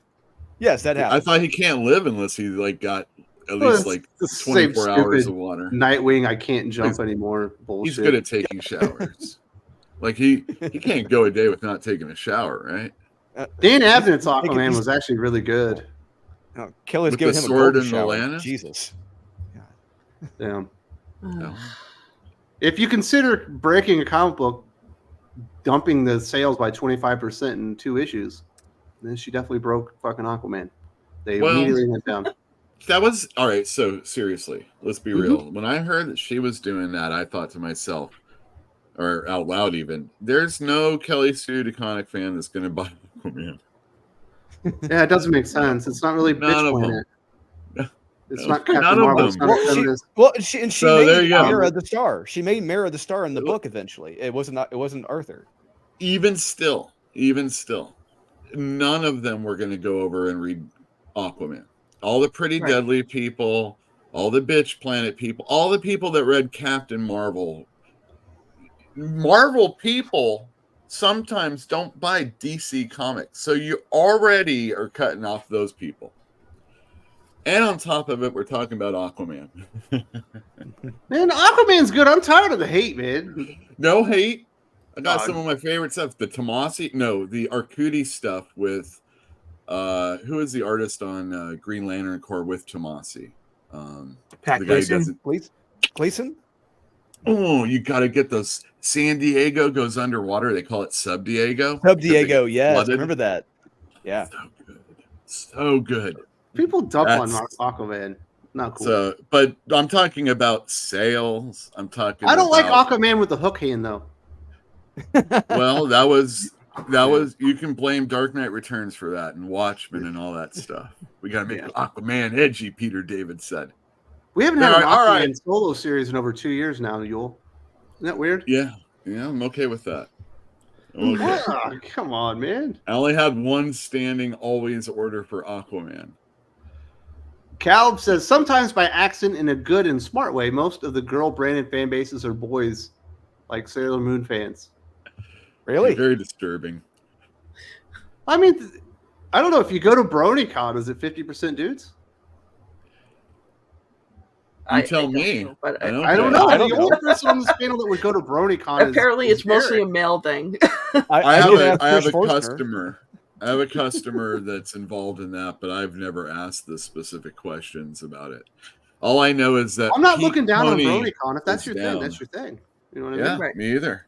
Dress up like a My Little Pony. Do your thing. Is that what they do? I think they just take their stuffed animal. They buy stuffed animals there. Is what they do. Well, I think they I like do them. know. Ponies. Yeah, they do because Trish Forstner, she was on the My Little Pony Friendship is Magic comic, and she was there selling her comics, and apparently she did very well. But I can ask her to see if she knows. What the I fan bet base she is like. did. I believe they have like Awesome. little like side ponies, like the My Little Ponies and stuff. It's crazy. Right. I don't look down on those people the same way I don't look down on Eric for having a Tyler Durden outfit. Do your thing. We don't talk about my Fight Club outfit. The first rule of Fight Club cosplay is we don't talk about my Fight Club outfit. The second rule. Is that how it works in manga, Carrie? That the stuff that's made for girls, like was it the food truck book? Shoujo. The food What's the stuff. food book? Like food crazy truck? food truck. Crazy That's Food it. Truck. Is half the audience male? That's a male targeted book, but That's a- an actual comic. That's an actual manga about a food it's truck. actually really good. Eric Yeah. can tell you because he. Both Yule and Carrie got me turned on to this. It's 3 volumes, Drew, and just it's fun. It's like Mad Action-packed. Max. centered and around a it's got food truck. A food truck. Really, yeah, And like a it's- Mad Max atmosphere, yes. and it's Oh, got yeah. a really cute Anjino. You know what I mean? And an anime girl, if you're into that. What about Yeah, I Dick am. Fight Island? Is that mostly dudes? That's Wait, a what? specific Certain group dudes. of dudes. Maybe Am I chicks. mixing this stuff? Because And I see a Perch. book called Dick Fight Island, and I don't think guys Wait, are supposed to read this. That's weird. What? That's an actual title? It's Yeah. LGBT. All right, so I have no idea. Adult. Yeah, there you go. Well, let's not talk about that then. That's weird. another thing is that I bet Did a review. the majority of people that bought Playboy were men. And I have no doubt that the majority of people that bought Playgirl The were girl men also. were men as well. Yes, There you go. that's the little thing no one told Shawn Michaels. There's your when he signed manga. up for that. You know what I mean? even if like I think there's nothing wrong with a woman and we should be inviting them to read comic books. There's nothing wrong with any of that. I mean, I'm good for it. we should What even goes the matter? be trying But I to don't think we should suggest come on in change and it. buy this. Exactly. There's quality It's like stuff. the busy reality is this. It is something that I guess dudes just do, you know, at different ages in their lives. And sometimes women are along for the ride on that one. And sometimes it blows up and it gets really popular. But if the material isn't there, they're not going to stick around. We stick around because this is what dudes do, I guess. I assume. Buying Playgirl magazine? That too. You talk about comic Okay. books. I'm Oh, I'm back on comic books. Sorry. looking for Cherry Pops. I'm looking for Cherry Pop Tot back issues myself. You know that Shawn Michaels issue was really good. Nerd says, I heard that OG Young Justice was made for girls, but got shuttered at the end of season 2 because it got popularity with boys. What? That doesn't What? make Well, sense. it had like 5 No, it doesn't make seasons, sense. didn't it? Yeah. 4 seasons. Oh wait, yeah. OG Young Justice. Yeah, you don't know about animation. That stuff is crazy. And from what I understand, they were like, Teen Titans is the way. I saw videos on it, so you know, take this with a grain of salt. The Cartoon Network was like, we got like 2 hits, and we got to keep playing them all the time. So all that other stuff was getting shit canned. And if that's the same thing, then that could be. I can't imagine Let's you reboot. closing a program down because it got more popular with another audience and it got bigger. You know what I mean? That's kind of like the hope. That's why when Yes. Doc and I were saying is like, you know, you got 500 people and you're selling 400 to men and 100 to women. Doc was like, well, you want it to be 250, 250. I was like, no, you want it to be 400, 400. You want to gain the new audience without losing the old audience. Yeah. And, you know, It's if like they lost their girl audience while attracting a boy audience, maybe they would shut it down because that's not what the program was supposed to do. Well, But they I just mean, naturally yeah. gained another audience. That's good. I mean, it's weird when you're like, just for girls, and then boys are buying it, you know? Just for girls. I mean, Like you My can't Little help who Pony. likes what music there is or what art is, you know? I mean, that's what it is. I mean, it's art. look, I can girls tell you got- right now, I can look him in the eye and I can see it. Yule Carter had a Cabbage Patch doll. I did bet. not. No way. Yes, you did. I don't do dolls. You're Look. I can crazy. see it. Action Girls figures got- only. Girls got She-Ra because He-Man became popular with girls. Yeah, and then when Yeah. the sisters were having to watch the cartoon with their brother. But the difference between She-Ra and He-Man is you got like real hair on your characters because you wanted to comb the hair, and we Partial don't hair, like yeah. that. So you're playing with He-Man dolls. is what rode a you're doing. fucking I'm playing cat with an armor action on it. figure. We got the win on that one. Keep the hair. We used to have Battle arguments Cat. about what were action figures and what were dolls, and my buddy would be like, "A classic GI Joe is an action figure," and I'm all, "No, it's a doll. He has That's a real doll. hair." And there you Yeah. go. Interchangeable You can clothes. change his outfit. He's a doll. Accessories, yeah. Oh man, you kind of fucking with me there. All right, Cal, what you said about being lazy? Most female leads are gay and unlikable Mary Sue's. Is it most really? Bi. Modern, Mostly bi. most modern female leads. Yeah, So you yeah, want to fall in love with Carol Danvers all over again? Go get one of her early 1978 issues of Ms. Marvel. Well, talk You're about gonna be Carol like, Danvers, a bam. character that had so many flaws that she was trying to overcome. Like, Yeah, just read the Brian Reed comics from the early 2000s that you brought up. Those are fantastic. I've got all the trade paperback collections here of that run. It's amazing and amazing art. Aaron Lopresti, yeah, Greg Horn on the covers, Frank Cho. Yeah, great stuff. Oh yeah, that Frank Cho stuff. That's right. very nice. Next up, we have HH the boys at Sigma Comics. Shout out to all from Fan Expo Cleveland. Back on the road, and thanks to all who made Here Comes Calico Volume 3 manga a success. Keep it, I think, critical in indies. That's Rock awesome. and roll. Hello, Congratulations Cleveland. on the successful campaign, and I hope you're enjoying Cleveland. Maybe you catch a baseball game. Are they at home right now? Ooh, I love that's baseball. fun. The Rock and Roll Hall of Fame. If you had a choice between seeing the Cleveland Indians and going to the Rock and Roll Hall of Fame, what would you do, Sully? I'd go see you'd have to go see the Cleveland Guardians now because they changed their yeah, name. that's right. They changed the name. Because I would they go to did- the baseball game. I love the dog and I love going to baseball. I saw a baseball game there. They were playing. The Red Sox were playing in Cleveland. We hopped in the car and drove all day just go see a Red Sox game and stay overnight. And apparently, if you can quote the movie Major League the way that we can, you will make lots of friends in Cleveland. Hey, nice. Yes. So I know in Ohio you can go. Is Skyline Chili in Cleveland? Is that a thing there too? It's in Cincinnati. don't I know know. it should be in Cleveland. You know what Skyline Chili is, Sully? Oh yeah, No, we I got don't. They take spaghetti what? noodles and they Wow. put chili on top of it, Ooh. like Sounds Texas good. style chili. Ooh. I'm sorry, are You're you a big missing out, fan of man. that too, It's Drew? amazing. It's Oh so yeah, good. absolutely. We've got Skyline here in Indy. There's like one right down the road from me. It's fantastic. I thought it was only an Ohio thing. No, Are they it's branching here in out? Indiana too. Oh yeah, it's here in Indiana. I thought too. Indiana was for lovers. Because they Did love you chili. say SpaghettiOs and chili? No, spaghetti noodles. Chili over the top. Oh yeah, I've It's totally done spaghetti that. sauce. Yeah. Okay. It's delicious. Yeah, it's great. It's poor man's food. Man, definitely go to Skyline Chili. Get you some of that good stuff. Ideator says you can't force a market to happen. The decisions made by the mainstream to cater to women is all wrong. I watched Sailor Moon and Korra, and I'm a man. Are you though? Are you really? Are you really? Is there something Because, wrong with are you Sailor lying Moon? to me? I watched that? Gem and the Holograms. What's That was a that? great show. Gem and the Holograms was a really fun show, and that was like in the 80s, and it had original music. And I like Rainbow Bright. there's nothing wrong with liking girls' shows. You know what I mean?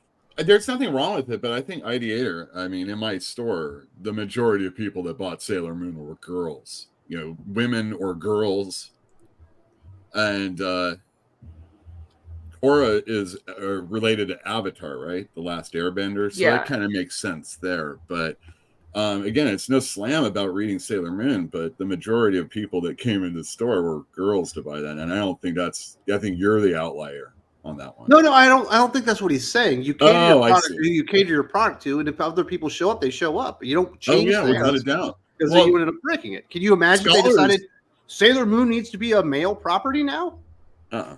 I mean, they've already got the outfit down, but you're gonna Yeah, have to you change don't the change it. stories. I see. We could do that. Let's just do the whole gender swap altogether and say, oh, well, now finally Wonder Woman's cool now that he's a dude. Superman and Batman suck all of a sudden. Batman has been terrible. It Sully, do has you have been. a Sailor Moon cosplay costume? No, but Would you? Would I?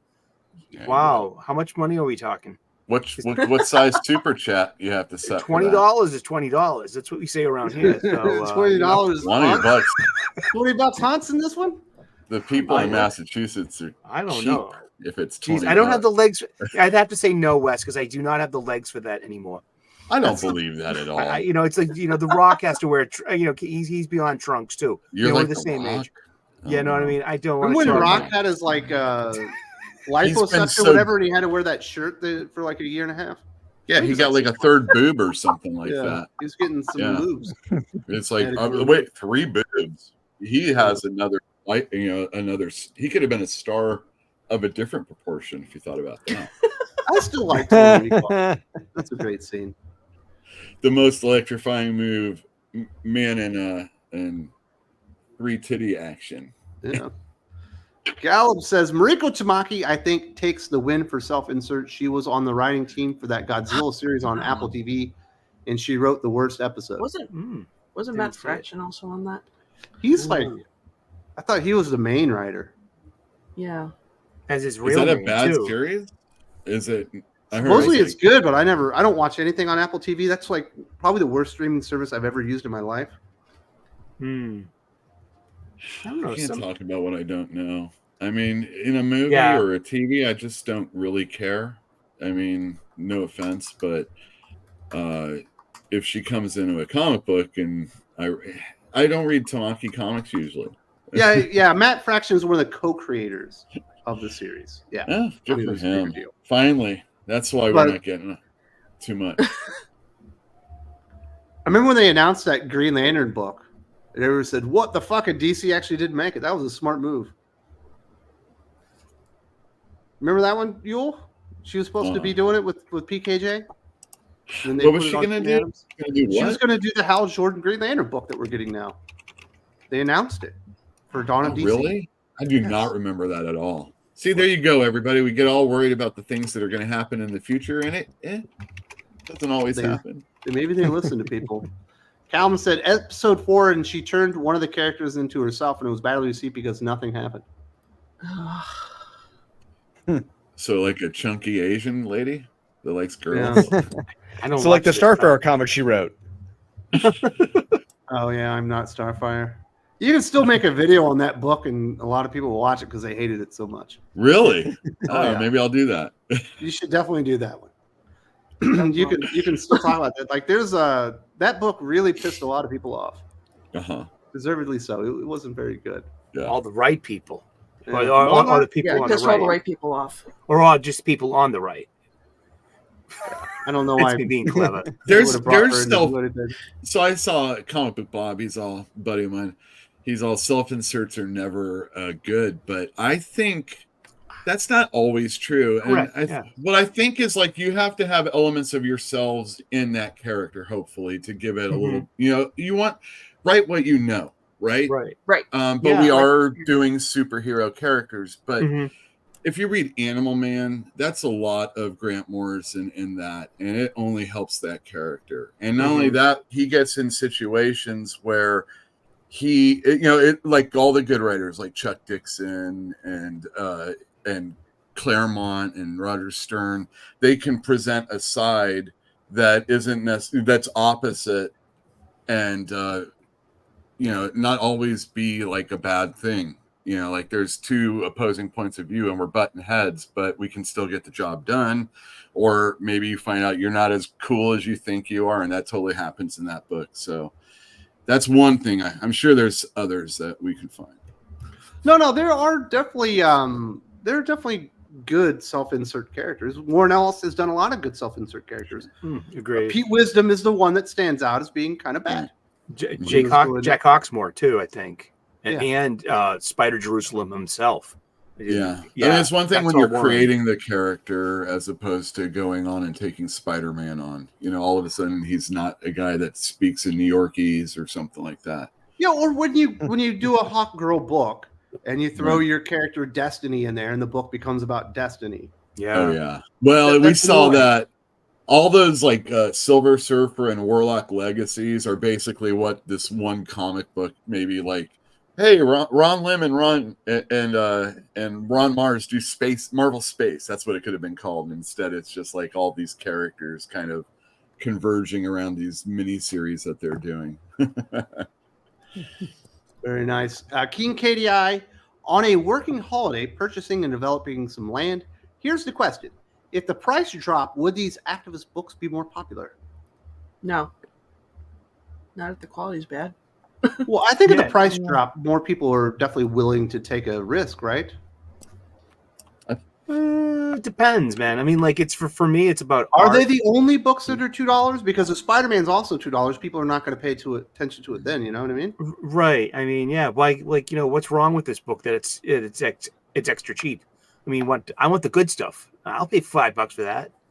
Reminds me of the opening scene of what was that, Star Trek Beyond? Uh-huh. They want me to present you with this. What's wrong with it? Is it broken? Like, why would they do that? Like, well, I mean, not all of these books sell poorly. Like I said, Sensational She-Hulk is doing okay for me. Hot Girl didn't. Mostly it's the DC ones that kind of stink. But I have people that buy Poison Ivy. I have my Catwoman purchasers, and stuff like that. I don't ask them why they're reading it or if they're enjoying it that often. No, I should not. I'm not here to make you think about the book that you buy. I'm here to try and sell you something else. Harley Quinn has been terrible for a really long time. Holy cow. But was she ever really good? I mean, seriously. I mean, I don't read Harley Quinn even when it was good. So I have no clue. Well, the bottom dropped out on the sales if they were ever there, right? When they had that wrestling issue and Guillaume March did the cover and she's dropping that elbow, I picked up that one. And when they did the marijuana scented annual, I got that one. Those sold well. I'll have you know. What do you think about the wrestling dude from the Cosmic or the Cosmos in DC showing up in Green Lantern again in the search for Lobo? Wait. Oh, in the Green Lantern 11 issue? This week in the backup issue. Yeah, the wrestler from Flash is in there with Guy Gardner. I haven't read the issue yet. All right, I'm down. Fun. Oh, you're gonna love it. And we get Kevin McGuire art. Oh yeah, I had a customer. He texted me. He's all, that Lobo story sucked. And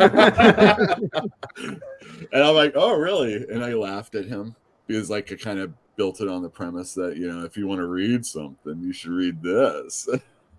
Me, I ignore the backup stories. After I read Gotham Girl Interrupted, and then I read the Joker Shit Baby, then a couple of the Tom King Trinity backup.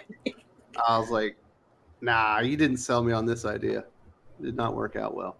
But I did check out that because that did tie into the House of Brainiac stuff this week. That's my next read. Yeah. Cool. Finally, Caleb says Kelly Sue destroyed Wonder Woman because his story is just her hatred for men. Will she divorce? As far as I know, she and Matt Fraction are perfectly happy. They got 2 kids. Yeah, man. I've seen them on the red carpet. They're going to get divorced. Getting married was their 13th step. I don't know. I assume that they're happy, but I did not like her story. It wasn't a very good book. Hopefully it sold because it was really expensive. So someone who took different facets of history and tried to combine it as one who didn't understand, it just doesn't understand. Like, no, that's not how it works with Wonder Woman. You can't Wonder Woman's supposed to be a Greek character, and they're throwing all kinds of stupid shit into that one. Yeah, got a little confusing. But I don't think Wonder Woman Historia was a cry for help from Kelly Sue DeScotic that Matt Fraction's a terrible husband. I think it was just an admittance that she doesn't understand Wonder Woman and she would like her to be something else. It's kind of the way I took the book. I sold it. It's fine. Yeah. That's all I care about. That's all you should care about because you're a businessman. That's right. You're not here to police the quality. No, Black Label. Right. See, like we could talk about, she destroyed Wonder Woman and all this stuff. I could just go to all of the Black Label and pretty much it's this way. It's just none of it's special. I would say Clunrat destroyed Wonder Woman. That was oof. Yeah. Somehow she ended up in like Valhalla. Like, yeah, she's not that. Norse. Yeah, I was like, all right, I'll read this for a couple issues, and the art's nice, but yikes. But they got to fight men who were wearing red hats and were seduced by Milk. Milk was a bad guy. Milk was very evil. That's after she comes back from Valhalla. But yeah, the Milk god was awful. Yeah, that was a good one. God, I'm glad I started reading Wonder Woman. You should get back to it with Tom King's Wonder Woman. Oh yeah, totally. I tried that. No, it's new story arc starting next week. You'd be down. Come on, remember, only Wonder Woman is assured of being printed, so you don't have to buy that one. It's true. But all the other ladies, you have to keep buying. No. We did get some more updates on X-Men. Obviously, we knew about X-Men from Jed McKay, Uncanny X-Men from Gail Simone. We had Exceptional X-Men from Eve Ewing. This week, we learned we're getting X-Force from Jeff Thorne. And then we're getting Phoenix from Stephanie Phillips. And then NYX from Colin Kelly and Jackson Lanzig. Oh, and I've recorded a video God. with this with Jim, who's having a conniption fit. It's absolutely hilarious. It's really funny. It'll be up tomorrow. But I said during the video, you know, I might have been underwhelmed by the rollout of the 3 flagship books, but I don't think there's a word to describe how I feel about this. It's just like it's the same writers moving over. Uninterested. In hyping up the Jean Grey writer and the NYX writer, they used Hot Shot twice. And if Comic Bob's still in the chat, please tell people what a hot shot is, because I know you watch AEW. Yeah, not good. Not good at all. NYX was going to be hard to sell to begin with, Yule. Yeah. Whether they had like an Art Germ cover or a J. Scott Campbell cover or fucking Alex Ross on the cover for the first issue, it was going to be a hard sell. But then you see the makeup of the team, and it's X-23 in a racism book with Miss Marvel, and then Colin Kelly and Jackson Lanzig. I was like, wow, this really is. Those are the guys that do. They do Outsiders, right? Yeah. And you guys love that book, right? Is it selling? I don't think anyone. No, you guys love that book. I mean, well, she's trying to be Warren Ellis, or they're trying to be Warren Ellis on Planetary. It's awful. Yeah. I picked up the recent issue, and I looked inside, and it was so much text that I'm like, why am I not reading a book instead? You know. And that was the strongest issue of the series so far, Outsiders number 6, because it really ties back into Planetary now. We have a reveal, you know what I mean? And things happen, like, if you know what limbo means in the DC universe, well, pack your bags. We're going to limbo, kids. And we're going to see old friends, you know, like Zoriel, the angel from Grant Morrison's JLA. So NYX is good? You think it's going to be okay, is what you're saying? Me? Oh, Jack. That's what Sully said. Sully said NYX is going to be great because he's a big fan. Great, because we got girls and we got Manhattan. Verbatim. It should be as good as the last issue of Outsiders, at least, right? I don't know. Lansing and Kelly actually did a pretty decent job on Guardians of the Galaxy. I've never been a fan of that title, and I read their last run, especially with that Kev Walker art. It was pretty darn good. And so I like giving them crap when they deserve it, especially for the first 3 issues of Thunderbolts. That was just terrible. And the first couple of issues of Outsiders were kind of lackluster as well.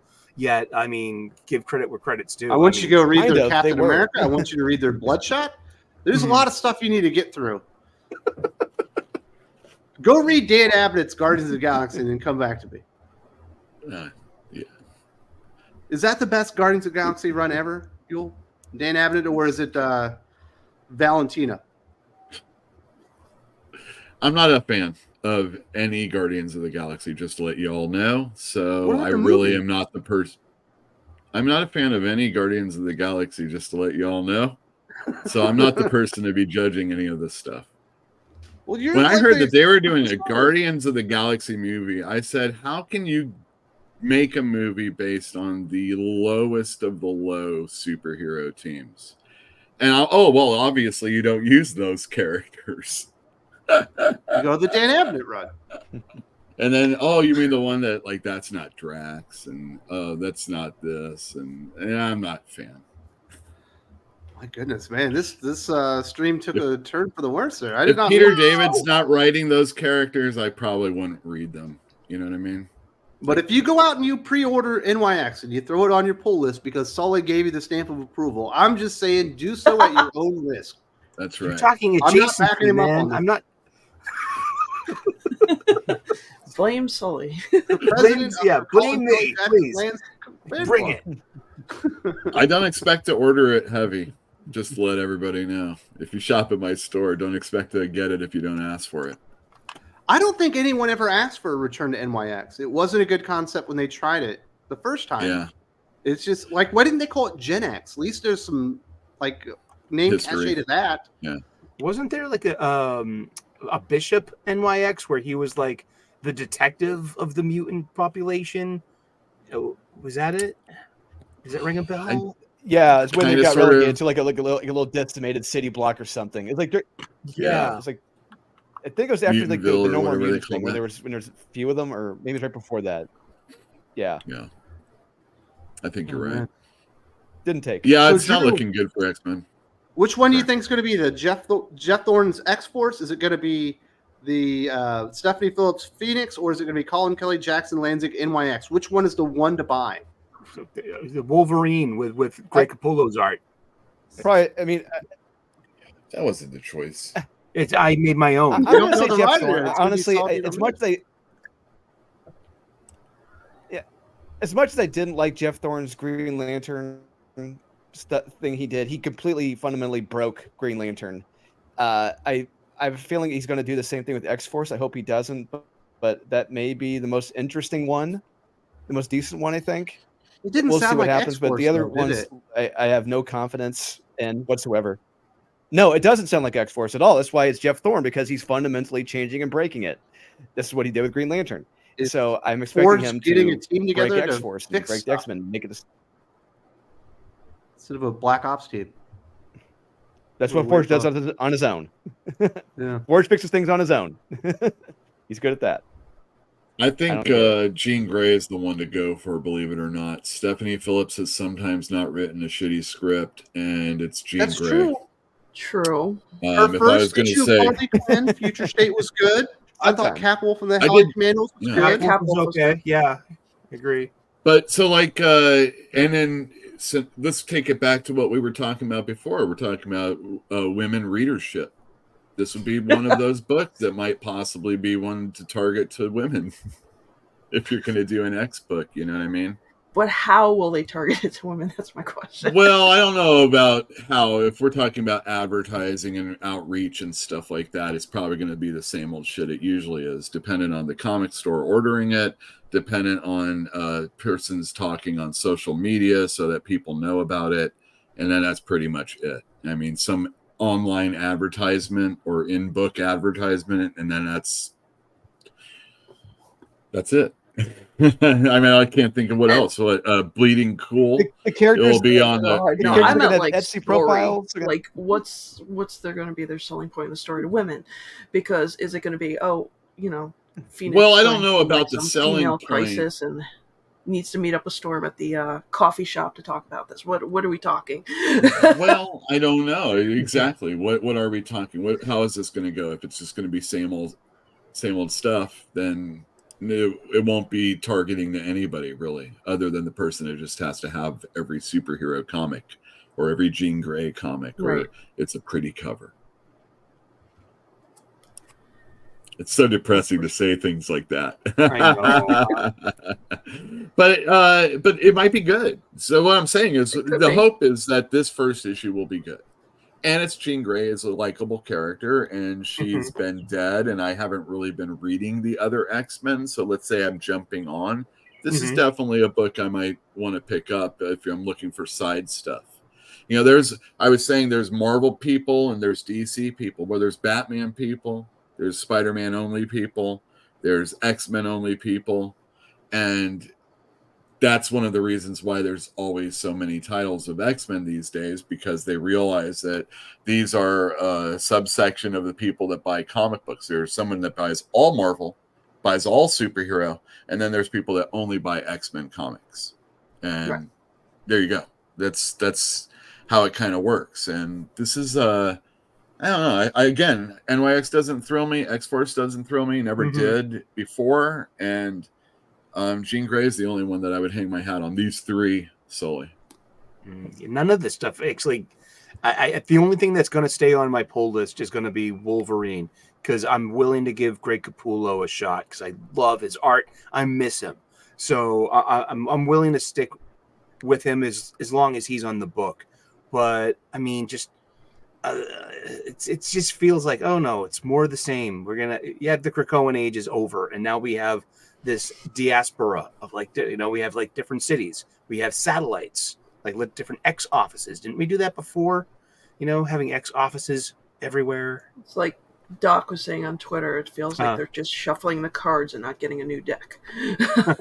Yeah, I'm one of those throwbacks. I wanted a new deck. I wanted a redo. Everyone gets one more life, and Did you want to go back to the school? Did you want to go back to Yes. man?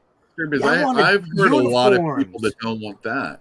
Danger Really? room. Yeah, I want Yeah. that. I want the would love to go danger back to- room. Where's the danger room? Yes, please. I want I don't trappings, want to go familiar through stuff. all this just to go back there, is what I hear a lot of people say. Mhm. It's And not you know what? necessarily that they But that's like part of what the they're package reading right deal. now. It's just we're talking about what we're doing going forward. And if Mhm. it was just to go back there, then nothing that I read is important now. You know what I mean? I mean, I feel that's what they're getting at. I would slightly disagree because we're seeing the X-Men 97 where we are. That's what I was gonna say. We have the characters That who would they are. be- It's like they've brought in fans like they're giving the fans what they want. A and typical it's doing version. well. It's A more fantastic. Hold on a iconic- second. And they need Hold to on a capitalize sec. on that. All right, I can only go by X-Men the animated when it came out in the 90s, okay? Okay. And if this cartoon is anything like that, then you're full of it. Because all they were doing was taking the orange that is the X-Men for 50 issues and squeezing it and reshuffling it so that it made sense for kids. And if this is anything like that, then it can't be any of that. I don't care. That's not fan service to me because I don't like that. You know what I mean? So there's a lot of elements in this show that are not for kids, especially the last episode. Exactly, I It was was gonna not say for that. kids. Yeah. but I don't know. I just saying is I don't think I can agree with that sentiment just based on what has come before. This could be the greatest thing ever, but I don't think it's real X-Men.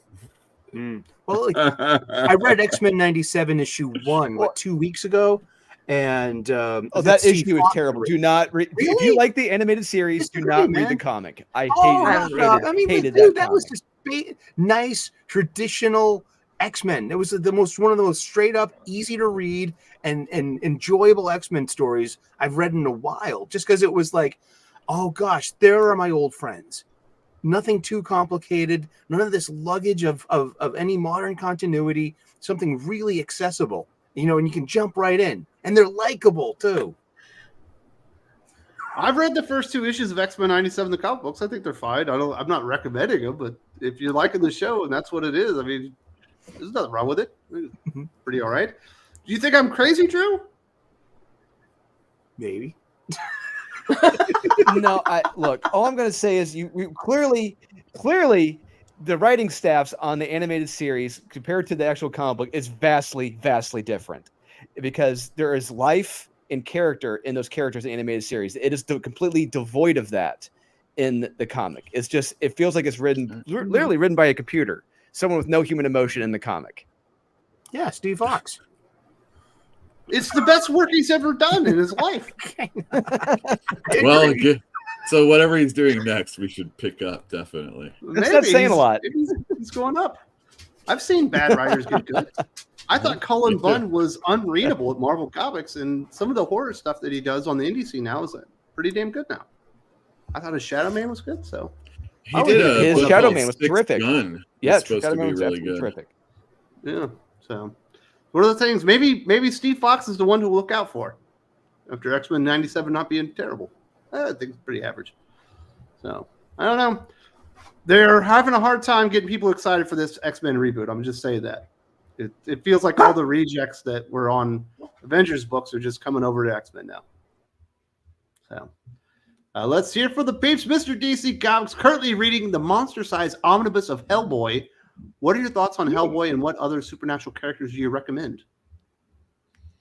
Well, you said Shadow Man. That's a good one. I like Shadow Man. I'm not the world's biggest Hellboy fan. Yeah. I like the movie. Yeah, agreed. Mike Mignola's art is really cool and it's really stylized, but I've tried to get into Hellboy. It just never happened. It never took for me.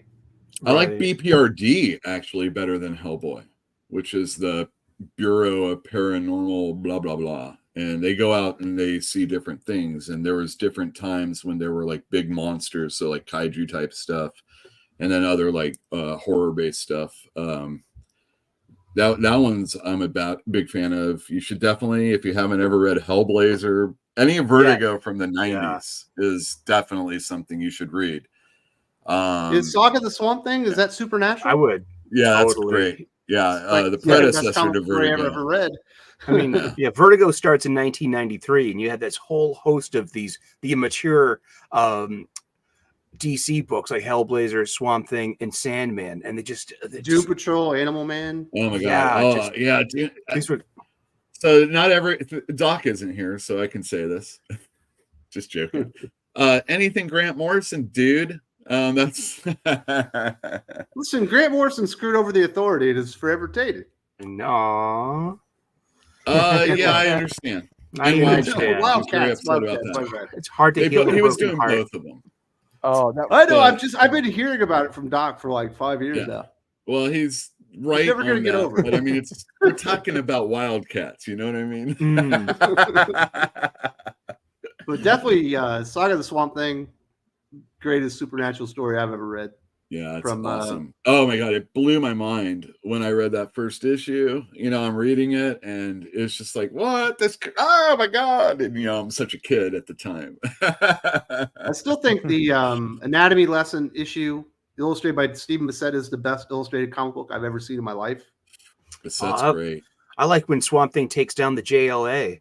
You know what I Yeah. mean? He's just like that was just like, wow! I didn't see that coming. I I didn't remember know the first time Swamp I Thing saw was the so powerful. Moronic Man being pretty floored, being like, that thing is disgusting. What a hideous beast. So, we don't have any Hellboy fans because I know Jimmy from Comic Quirks, or is he Cinema Quirks now? He's the biggest Hellboy fan I know. Yeah. No, I'm not. I mean, I like selling it. The issues that I have are drawn by Duncan Fegredo, speaking of a Vertigo artist, and Richard Corbin, R.I.P. And those are because I like reading somebody do Hellboy better than Mignola. Gallup says everyone's gay, blah blah blah. These people are so predictable. I roll a lot. Yeah, It's like a thrown in comment that just didn't need to be there. And I'm like, did I ever in the past read something? Oh, my girlfriend, or oh, my wife, or something. And maybe my baby. I don't know.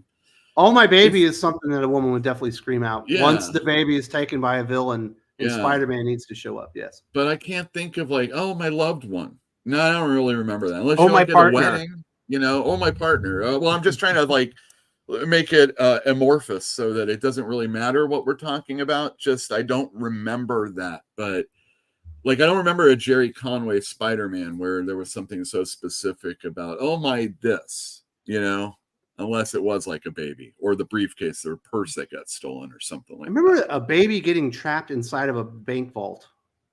And it might have been Spider-Man. That was fantastic. Yeah. That stuff used to be normal. Remember Baby's Day Out? When he got lost in New York City? That was good. You can't do that now. Look what they did to the Flash. I mean, you can't have babies in peril.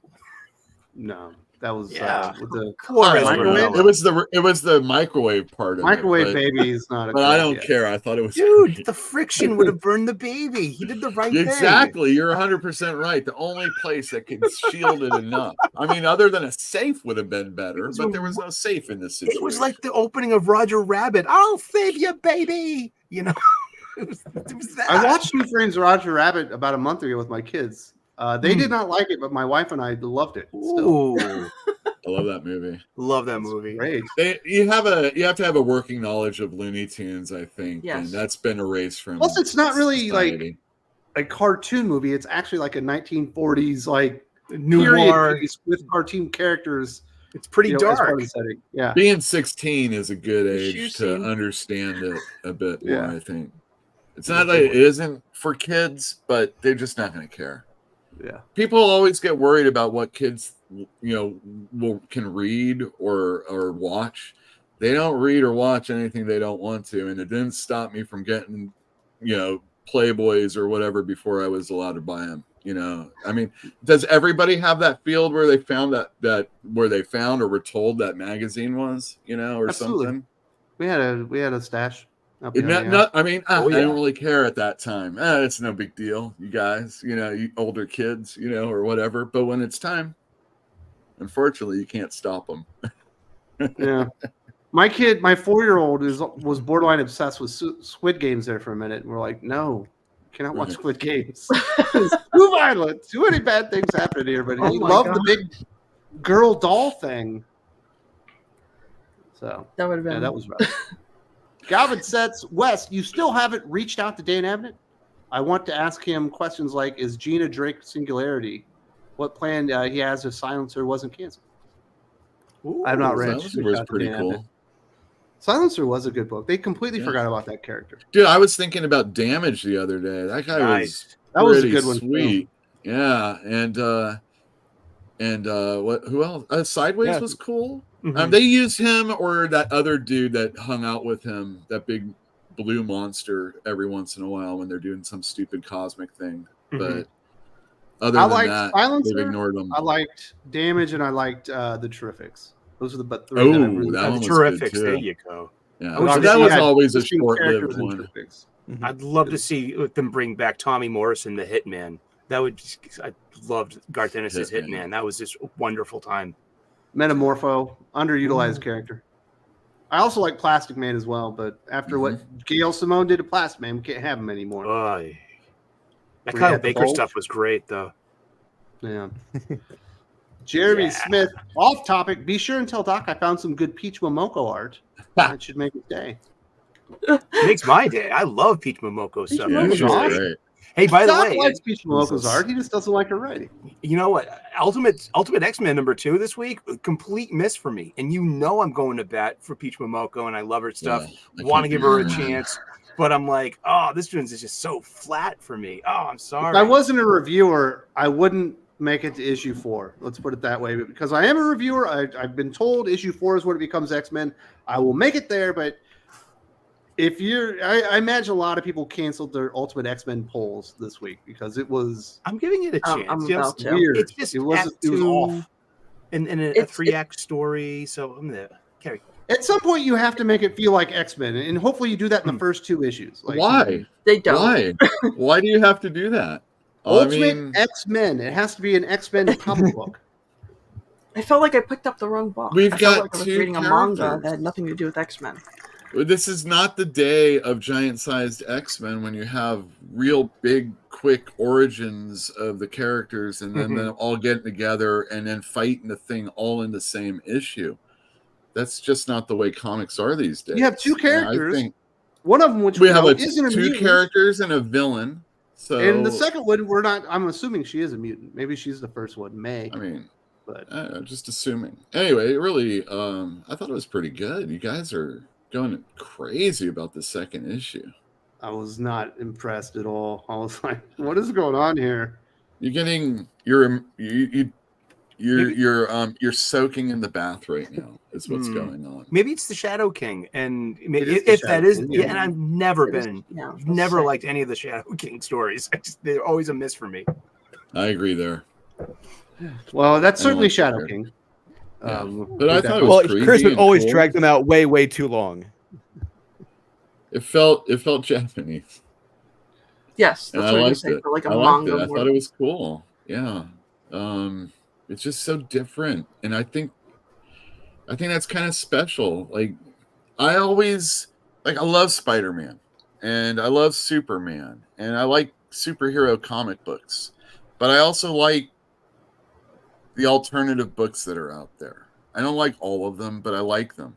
And when a person I follow, let's just say Daniel Warren Johnson, he's a great example. When he comes on and does something, if that dude was doing a Captain Marvel comic, you goddamn well know I'm going to be buying that comic book. And I'm going to be loving it. So I love indie books and alternatives. And that's kind of what I feel like Ultimate X-Men is. It's something. But I don't think that's what it's supposed to be. You see X-Men the time, you expect an X-Men book. Well, you expect it. Well, I think just comic I saw Peach Momoko and I expected that more. You know what I mean? That's what it's called. It's called Ultimate X-Men. You want a weird version of X-Men? Read Doom Patrol.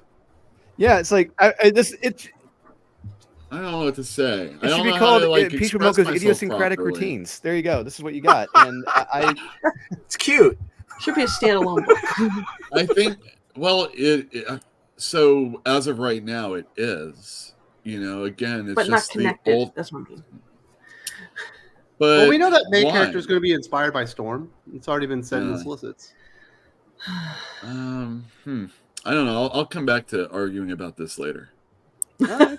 Calvin Set says, "Wish purchase here. I wanted to see his thoughts on Thorne's X-Force. I'll give Thorne's X-Force a chance.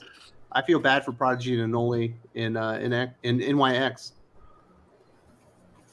Yeah, Well, I feel purchase bad here for with this Prodigy. here. You know, seriously. Give it a try. That's what he'll say. Give it a try. Yeah. Well, I'm sure Thorne's that a good I know guy. Perch Give it a and, try. and Jeff are friends, and I'm sure he's heard what the pitch is and where they're going with it. And Let me tell you, editorial isn't going to fuck him like he did on Green Lantern. That's what I he'll don't say. believe that. But Well, I I also tried. wish Perch was here. Perch is a great guy. It's unfortunate he's feeling under the weather, but we'll have him back. We'll have him back on soon enough. Hope he We'll feels talk to better. him. Maybe we'll talk about Jeff Thorne's X-Force book. Mr. DC Comics, with Fantastic Four and Superman movies releasing at the same time next year, can a damaged brand bounce back with a good movie, or is it too late? Yes. A good movie is a good movie, and it doesn't matter. That's true. All you need is a good story. Like Grant Morrison said it himself. Like, what's Superman's greatest weakness? His writer. And that's just, it doesn't get any simpler than that. And we're all hungry for a decent, iconic, good Superman story on screen. I mean, look at Robert Venditti's Superman 78 from last week, issue 6, The Metal Curtain. What a great Superman ending. Good handling of the character, of his voice and his choices.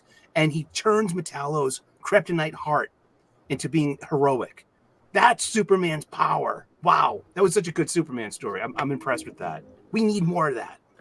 Well, and also movies are clearly different than comic books. Like comic books come out at a periodic schedule. You're getting chapters or little bits of story every single month. Where a movie, you see it, you're like, whoa, my mind is blown. And you've got another 2 years at least to wait to have you really excited. If people like the Superman movie and they keep talking about this is awesome Superman, yes, I think people will be ready for more Superman. It's the same thing with Fantastic Four. Movies are a little bit different than comics. I'd love to see it. Yeah, they are different. The visual medium, movies are different than comic books. Movies are different than TV. It's different than music. It's different than, live action and stuff like that. You don't take a novel and make a movie out of it. That's going to be the most boring movie ever. Unlike the bastardization that is the X-Men animated, you gotta get the good parts, and you gotta be able to extrapolate them properly for the movie, and then ignore all the other stuff. The Lord of the Rings fans, you're not going to get everything. How could you even possibly think that? You got so many hours and so many movies, and you're still upset. And I'm not talking about new stuff, but But goddamn, just make a good Fantastic Four movie. Just make a good. I was going to say, Superman yeah, because movie. Drew. I think Drew is like 4 seconds behind. Be completely honest. Maybe your audio is cutting out, bro. I was just going to say, gone. guys, about 4 seconds. Makes you realize that maybe the Chris Let me Evans hop out and pop back in. Hope we can get rid of the lag. All right. Okay. I was just trying to give you some time there. maybe the Chris Evans and Jessica Alba movies weren't all that bad. Oh, please. I found them charming. Well, I didn't watch them, so I really don't know. I've got that going for me. I just don't watch this stuff. Mm-hmm. And does anybody have any faith in these new MCU movies? I mean, look what they're doing right now with Blade and the Captain America movie. They're rewriting the movies over and over, and like the Captain America was filmed, and they're rewriting and refilming it. Like 80% of doesn't it. give me a lot of confidence. I'm happy to leave it at Endgame, and I was pleased with No Way Home, and even Multiverse of Madness to a little bit, because I love Sam Raimi movies, so I love the Sam Raimi parts of that movie, because they were very evident which ones which you could really feel his fingerprints on. But I don't have to, it's okay. I'm going to let go of MCU and I'm going to focus on other things. And because, geez, it's been a long time. It's been 2008. That was Iron Man 1. That's 15, 16 years now. That's a great run. We have Guardians of the Galaxy Volume 3 just came out last year, right? People love that movie. I'm not a fan of that, but it's just people can't stop talking about Guardians of the Galaxy, the James Gunn movies. So you didn't like Guardians of the Galaxy? I did. I turned off the first one in 10 minutes because it was an Ertsatz remake of Boogie Nights. Yeah, and I was just Boogie Nights. I want to watch Talking Boogie about Boogie Nights. I'll Nights? watch Boogie Nights. Boogie Nights. Yeah. Chris Pratt was being Dirk Diggler of the Stars. Jeremy Smith says, no, Doc said her art is like a kid scribbling in detention. Oh, and everyone read the Max sending that out into the ether. That is not true. That is not what Doc said. took that from me. I said that. You said that. I'm saying you said it. Doc did not. I was going to say both. Doc always compliments her art. Yes, I have said that. I was about to say I hate her art. It honestly looks. Yeah, it seriously looks like a middle schooler in study hall dueling it. When they're trying to fall asleep. I am not impressed by her art. I don't get it. Do not get the fascination with it. All right. Why are you treating her like Riley Rossmo? I know, really. He's not that bad. Why are we treating her like Walt Flanagan? Walt Flanagan. Yeah. Why are you treating him like it's on the same Danny level? Earl? Why are we treating her like Igor Cordy? Huh? Hey, there's nothing wrong with Igor Cordy other than he had to do 50 books in the same month. I think Fujimoko is good, but for some reason, Drew just despises her art. More for me. Listen, Doc, but everyone likes the Max, though, right? Huh? Everyone likes the Max, though, right? The Max? I like the Max. Yeah. Like Sam Keith? I love the Max. Yes. Sam Keith is a talented artist. Sam Keith is a legitimate talented artist. He's the Peach Momoko of his time. What are you talking about? They're basically No.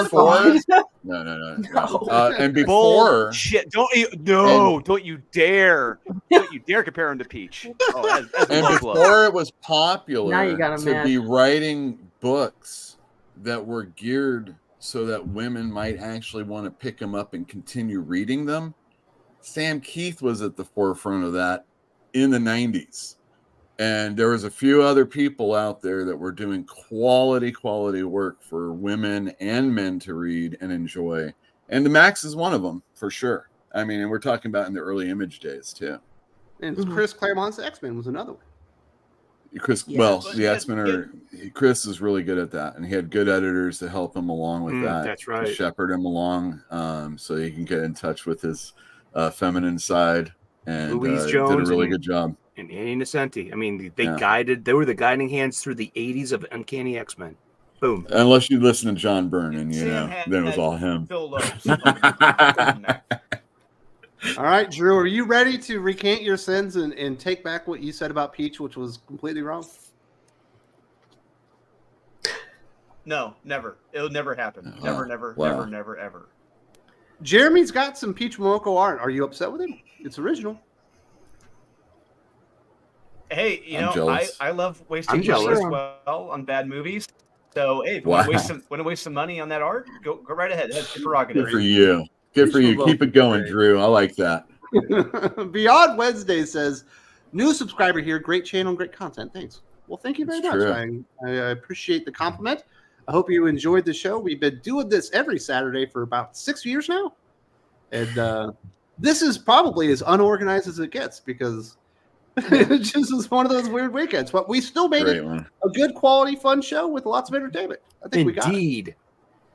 Of course, you guys dragged me to the finish line, and I appreciate that. Ideator says, Peach Momoko can be hit or miss. Some pieces are good, and others are pretty uninspired. I appreciate her work, but some choices shouldn't see print. Yeah. I agree. I would agree with that. Yes. See, I like her interiors. They just put her on every cover. Sometimes they're the best covers of the week, and sometimes they're just very blah. Yeah, like she did. What if Venom? Peach Momoko freaking collectors. So they know that there's an audience for all of them. Well, I'm a sucker for it. I am. I will buy a there's- Peach Momoko cover just because. Yes, but I'm not going to get What If Venom that has the Doctor Strange mashup. You don't like adorable terrible. Venom eating a kid? But I did. But you'll put aside a copy of this week's Amazing Spider-Man for me with the Peach Momoko. Oh, that's art. right. And, Yeah, and I'm like, thank you very much. Maria the Wolf is also a really good artist, but sometimes the pieces just aren't the greatest ones. She's amazing. But when she's good, she's better than them all. Better than Alex Ross? Yeah, she's doing No, a commission well, for I mean, me. it's a she's actually different doing style. a Batman and Small House Love of the Damned Better than Oh, really? better than All John right, Romita? that should be very detailed. Because I was looking at some Alex Ross like Fantastic Four and Immortal absolutely. Hulk covers, and they're just pretty damn good, especially if it's He's just on a Thing different level. and no other characters. He's on a different level right now than he ever has been. And however he's doing it, he's really good. So, Bravo. definitely want to say thank you very much to everybody for supporting the channel. And I think we're only going to get through 2 topics today, but we do want to support comic books and put out some recommendations. Now, Carrie, you're more of a manga person, not that you don't love American comic books as well. What are you recommending this week? Well, this week it's going to be manga. So I'm going to recommend the latest of My Hero Academia. If you like X-Men, this would be a manga I would suggest getting into. The difference is everybody in the world has superpowers, and it's rare if you don't. And the main character doesn't have powers, but suddenly gets some, and he's now learning how to use them. It's a great superhero story. We're getting into the final arc with the last battle, and it's a lot of fun. So I would recommend. So they're My canceling Hero it? Academia. No, he's ending it. What? Well, that's what happens with manga. Yeah, they Oh, my have goodness. complete stories. It doesn't One not Piece go is a like different story. It's been still going on. I didn't realize. I'm going to tell you right now, this final battle's been taking a while. So, Oh, good. and But it's good. But it's awesome. That's what you want. And this one is one that was recommended to me that's really good. I'm going to butcher this name. It's Kimono Dipwide Island. Gaihen. I knew it. No. It's if you like kind of it's strange happenings, and there's this detective of the occult who goes to investigate it. So I'd recommend it. Do not say horror or you will freak out. No, I didn't say horror. stop I said that. occult. How do you spell that? Kimono. It is Kemono, Excellent. and then it's Jihen, Jihen. Excellent. I'm Very writing nice. that down. Thank you Just very to much. spite Wes. I have a Shonen Jump app. I read manga. I just don't cover it here on the channel because you can't do reviews because you can't put the interiors up and talk about the book. Yeah. You guys are idiots. So what? I know you got lots of stuff going on with Mom. Has anything happened on the channel? You got anything people need to be looking at? We are definitely bringing back Otaku Tuesday this week. We've had some issues because, just like you, a lot of people have been really sick. So it's been like awful. a plague. So that'll be back Tuesday night. We'll be talking about different topics with manga and anime. I'm hoping to get some videos done, as long as everything with Mom stays good. So Well, look forward to that. we are praying for Mom, and I'm glad that she's doing better. And obviously, Thank you. we missed you last weekend, but we know that you were doing something much more important than sitting here talking geek with us. Shockingly, right? So And I thank appreciate you you guys' support. appreciate that one. Drew, you and I obviously will be doing Best of the Week later on, talking about all of our recommendations in it this week. Is there anything else that you want to recommend that's maybe older, or maybe a Peach Momoko art book or something like that you want to talk about? The minute I recommend Peach Momoko, I really hope I am automatically kicked off the aficionados and YouTube. No, you're embraced. Oh, You're You coming finally in came officially over to Asian the body side. Aw. No, the invasion of the body snatchers is not happening. I got to recommend Nexus by Mike Barron because we got to interview Mike Barron last weekend. My brother Kyle got to read it for the first time. His mind was blown because really, if you've never read Nexus, never heard of Nexus, you pick up that first volume, those first few issues, it will blow your mind. The concepts, the aliens that's going on in that series. Do check out Nexus by Mike Barron, and do check out the Kickstarter for his new issue.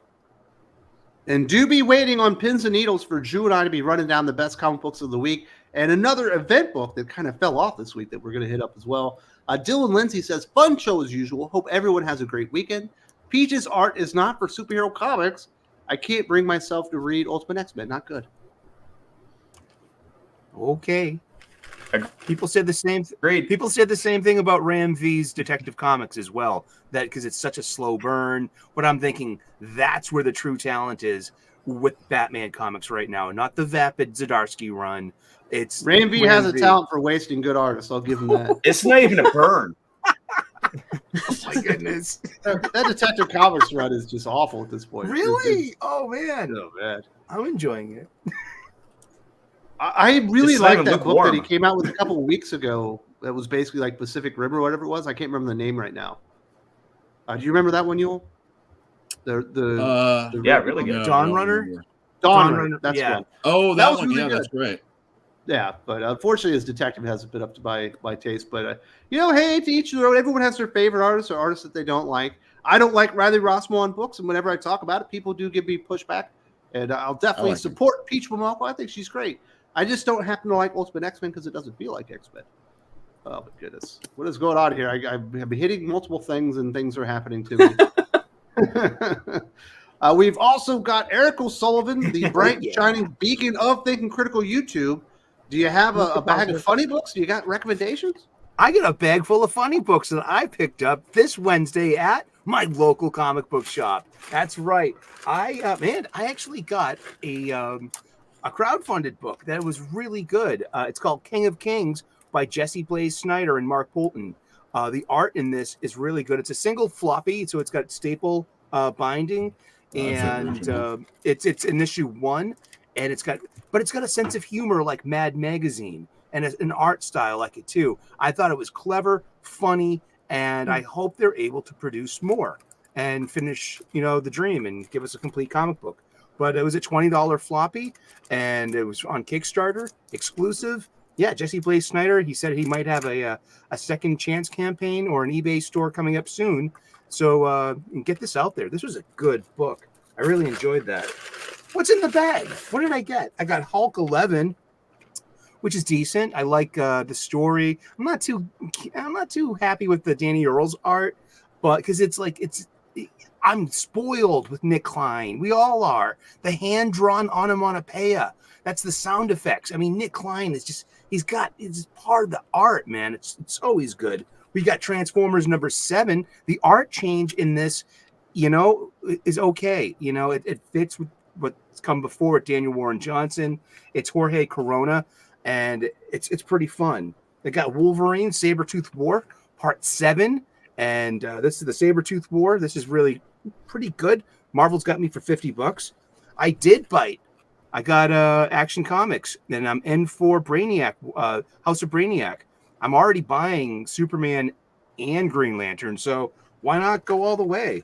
I got this month's issue of Green Lantern, still pretty fun. And as we said before, I got Ultimate X-Men number 2, which was like I said, it was kind of a miss for me, but I'm still sticking with it. And I'm a big fan of her art. And I like this stuff at the end where she just explains stuff. Cool, yeah. You know what I mean? And so I like it. I just felt like it's got to be the Shadow King stuff. It's never really satisfied me. But here, I got from last week, I picked this up $3.99 for 60 pages of story and art. This is a key issue. It's the first appearance of Rook, Exodus number 1 from Ghost Machine, Jeff Johns and Jason Fabok ripping this up every page. Great panels, great line art. This got the goods. And $3.99, 60 pages. Get yours. It's going to a second printing. And then also, I picked up The Last Mermaid number 2 with its unique that's a Yule Carter special. How was that one? I haven't read it yet. It's okay. You know what I mean? The art is, it's a little digital for my taste. No. But yeah, I like the story. Like a movie, though. Yeah, it's very cinematic. So this would make great storyboards for an animated or even a movie. But it's a really interesting idea. And sometimes, sometimes comic books can be activist based. This is about resources. This is about water preservation.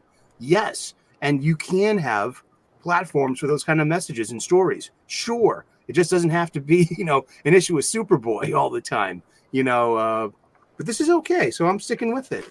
And that's my bag of funny books I got from my local comic book shop. And I get my supplies there too. So should you. You need bags, you need boards and boxes too. Get them there. Very nice. True. So Thank you. how did the Ghost Machine stuff do? We got Geiger 1 again. We got Redcoat #1, and then Rook Exodus #1 last week. Did they sell good? I was worried that I didn't order enough, so I had to reorder, and I did that before I even sold any. And I got that back in, which is good because I had sold out immediately, and so it's doing pretty well. At least as far as first issues are concerned. I think Jeff Johns being on those books, some superheroing, we're going to call it, that isn't Marvel and DC is kind of exciting. Really good artists, Fabic, Hitch, and Gary Frank, one of my all-time faves, of course, are working on these books. And then the other ones are coming out, and that's pretty promising, actually. I'm hoping, What were your thoughts on the books? Did you read them? No, I've only read some of Redcoat, and I kind of know what I'm going to expect in Geiger, so I can hold back on that for a little bit. But I thought Rook was the best one. It was great. I've heard that, but Redcoat it started off cool. I'm interested, and Rook. It's taking me a while to get around to some of the stuff. Very nice. Are you recommending any other books? Yes, I am. Uncanny Valley #1 came out by Tony Fleece and some dude. Action. Good. Ultimate X-Men. I think you should read that. And When the Blood Has Dried #1. If you like fantasy, people with pointy ears and stuff like that. It's written by some Irish dude, and the art is really good, and it's by Mad Cave. And if you want to hear about more Mad Cave stuff, I'll have Joe on my Fantastic Comics show. But last week, I showed this on the show. I'm going to just show you a few books that I purchased at the local comic show. Any slabs? Comes out. Pardon me? Any slabs? No slabs. But To I'm going to be cracking one this Tuesday. I got 4 issues of Adolescent Black Belt Radio, whatever. You know what I'm talking about. Yeah. 3D. And I bought some Spidey comic books right here. Oh, nice. And they're all near mint minus. Nice. And not slabs. See? I can take early them out Punisher. Yeah, it's like the second story with him on that, I think. I needed it for my collection. So, thank you very much, Wes. It's been a great show. It's real fun. I love the ones that are, I don't know what we're going to do. We only have one topic. Everything's boring, and it's always the best show. It's always have the most fun. Now, do you have anything happening on Fantastic Comics YouTube? I know sometimes you got big interviews. You got Joe Corallo coming up in 2 weeks. Either this week or next week. Yeah, I'm going to have him on. No, nothing really. I'm going to be working heavy on the store because I'm getting it ready for Free Comic Book Day. Right. And it's very cigar shaped. And so I have this big idea about changing shelves around and cutting down the desk. So I can Like with a promote chainsaw? more book sales. Yeah, well, not a chainsaw, but yes, we're going to be cutting it. And it's going to be crazy. So that's kind of a lot of what my focus is on. But of course, new comics come out every week. So, there's always that. Very nice. I do want to say thank you very much to everybody for joining us. Aaron, I hope you're feeling better. You were supposed to be here as well. We got a lot of people out sick and people traveling all over the world, but we made it happen. We had a good show, lots of fun here, and I hope everyone has a fantastic weekend, and I'll see y'all next time.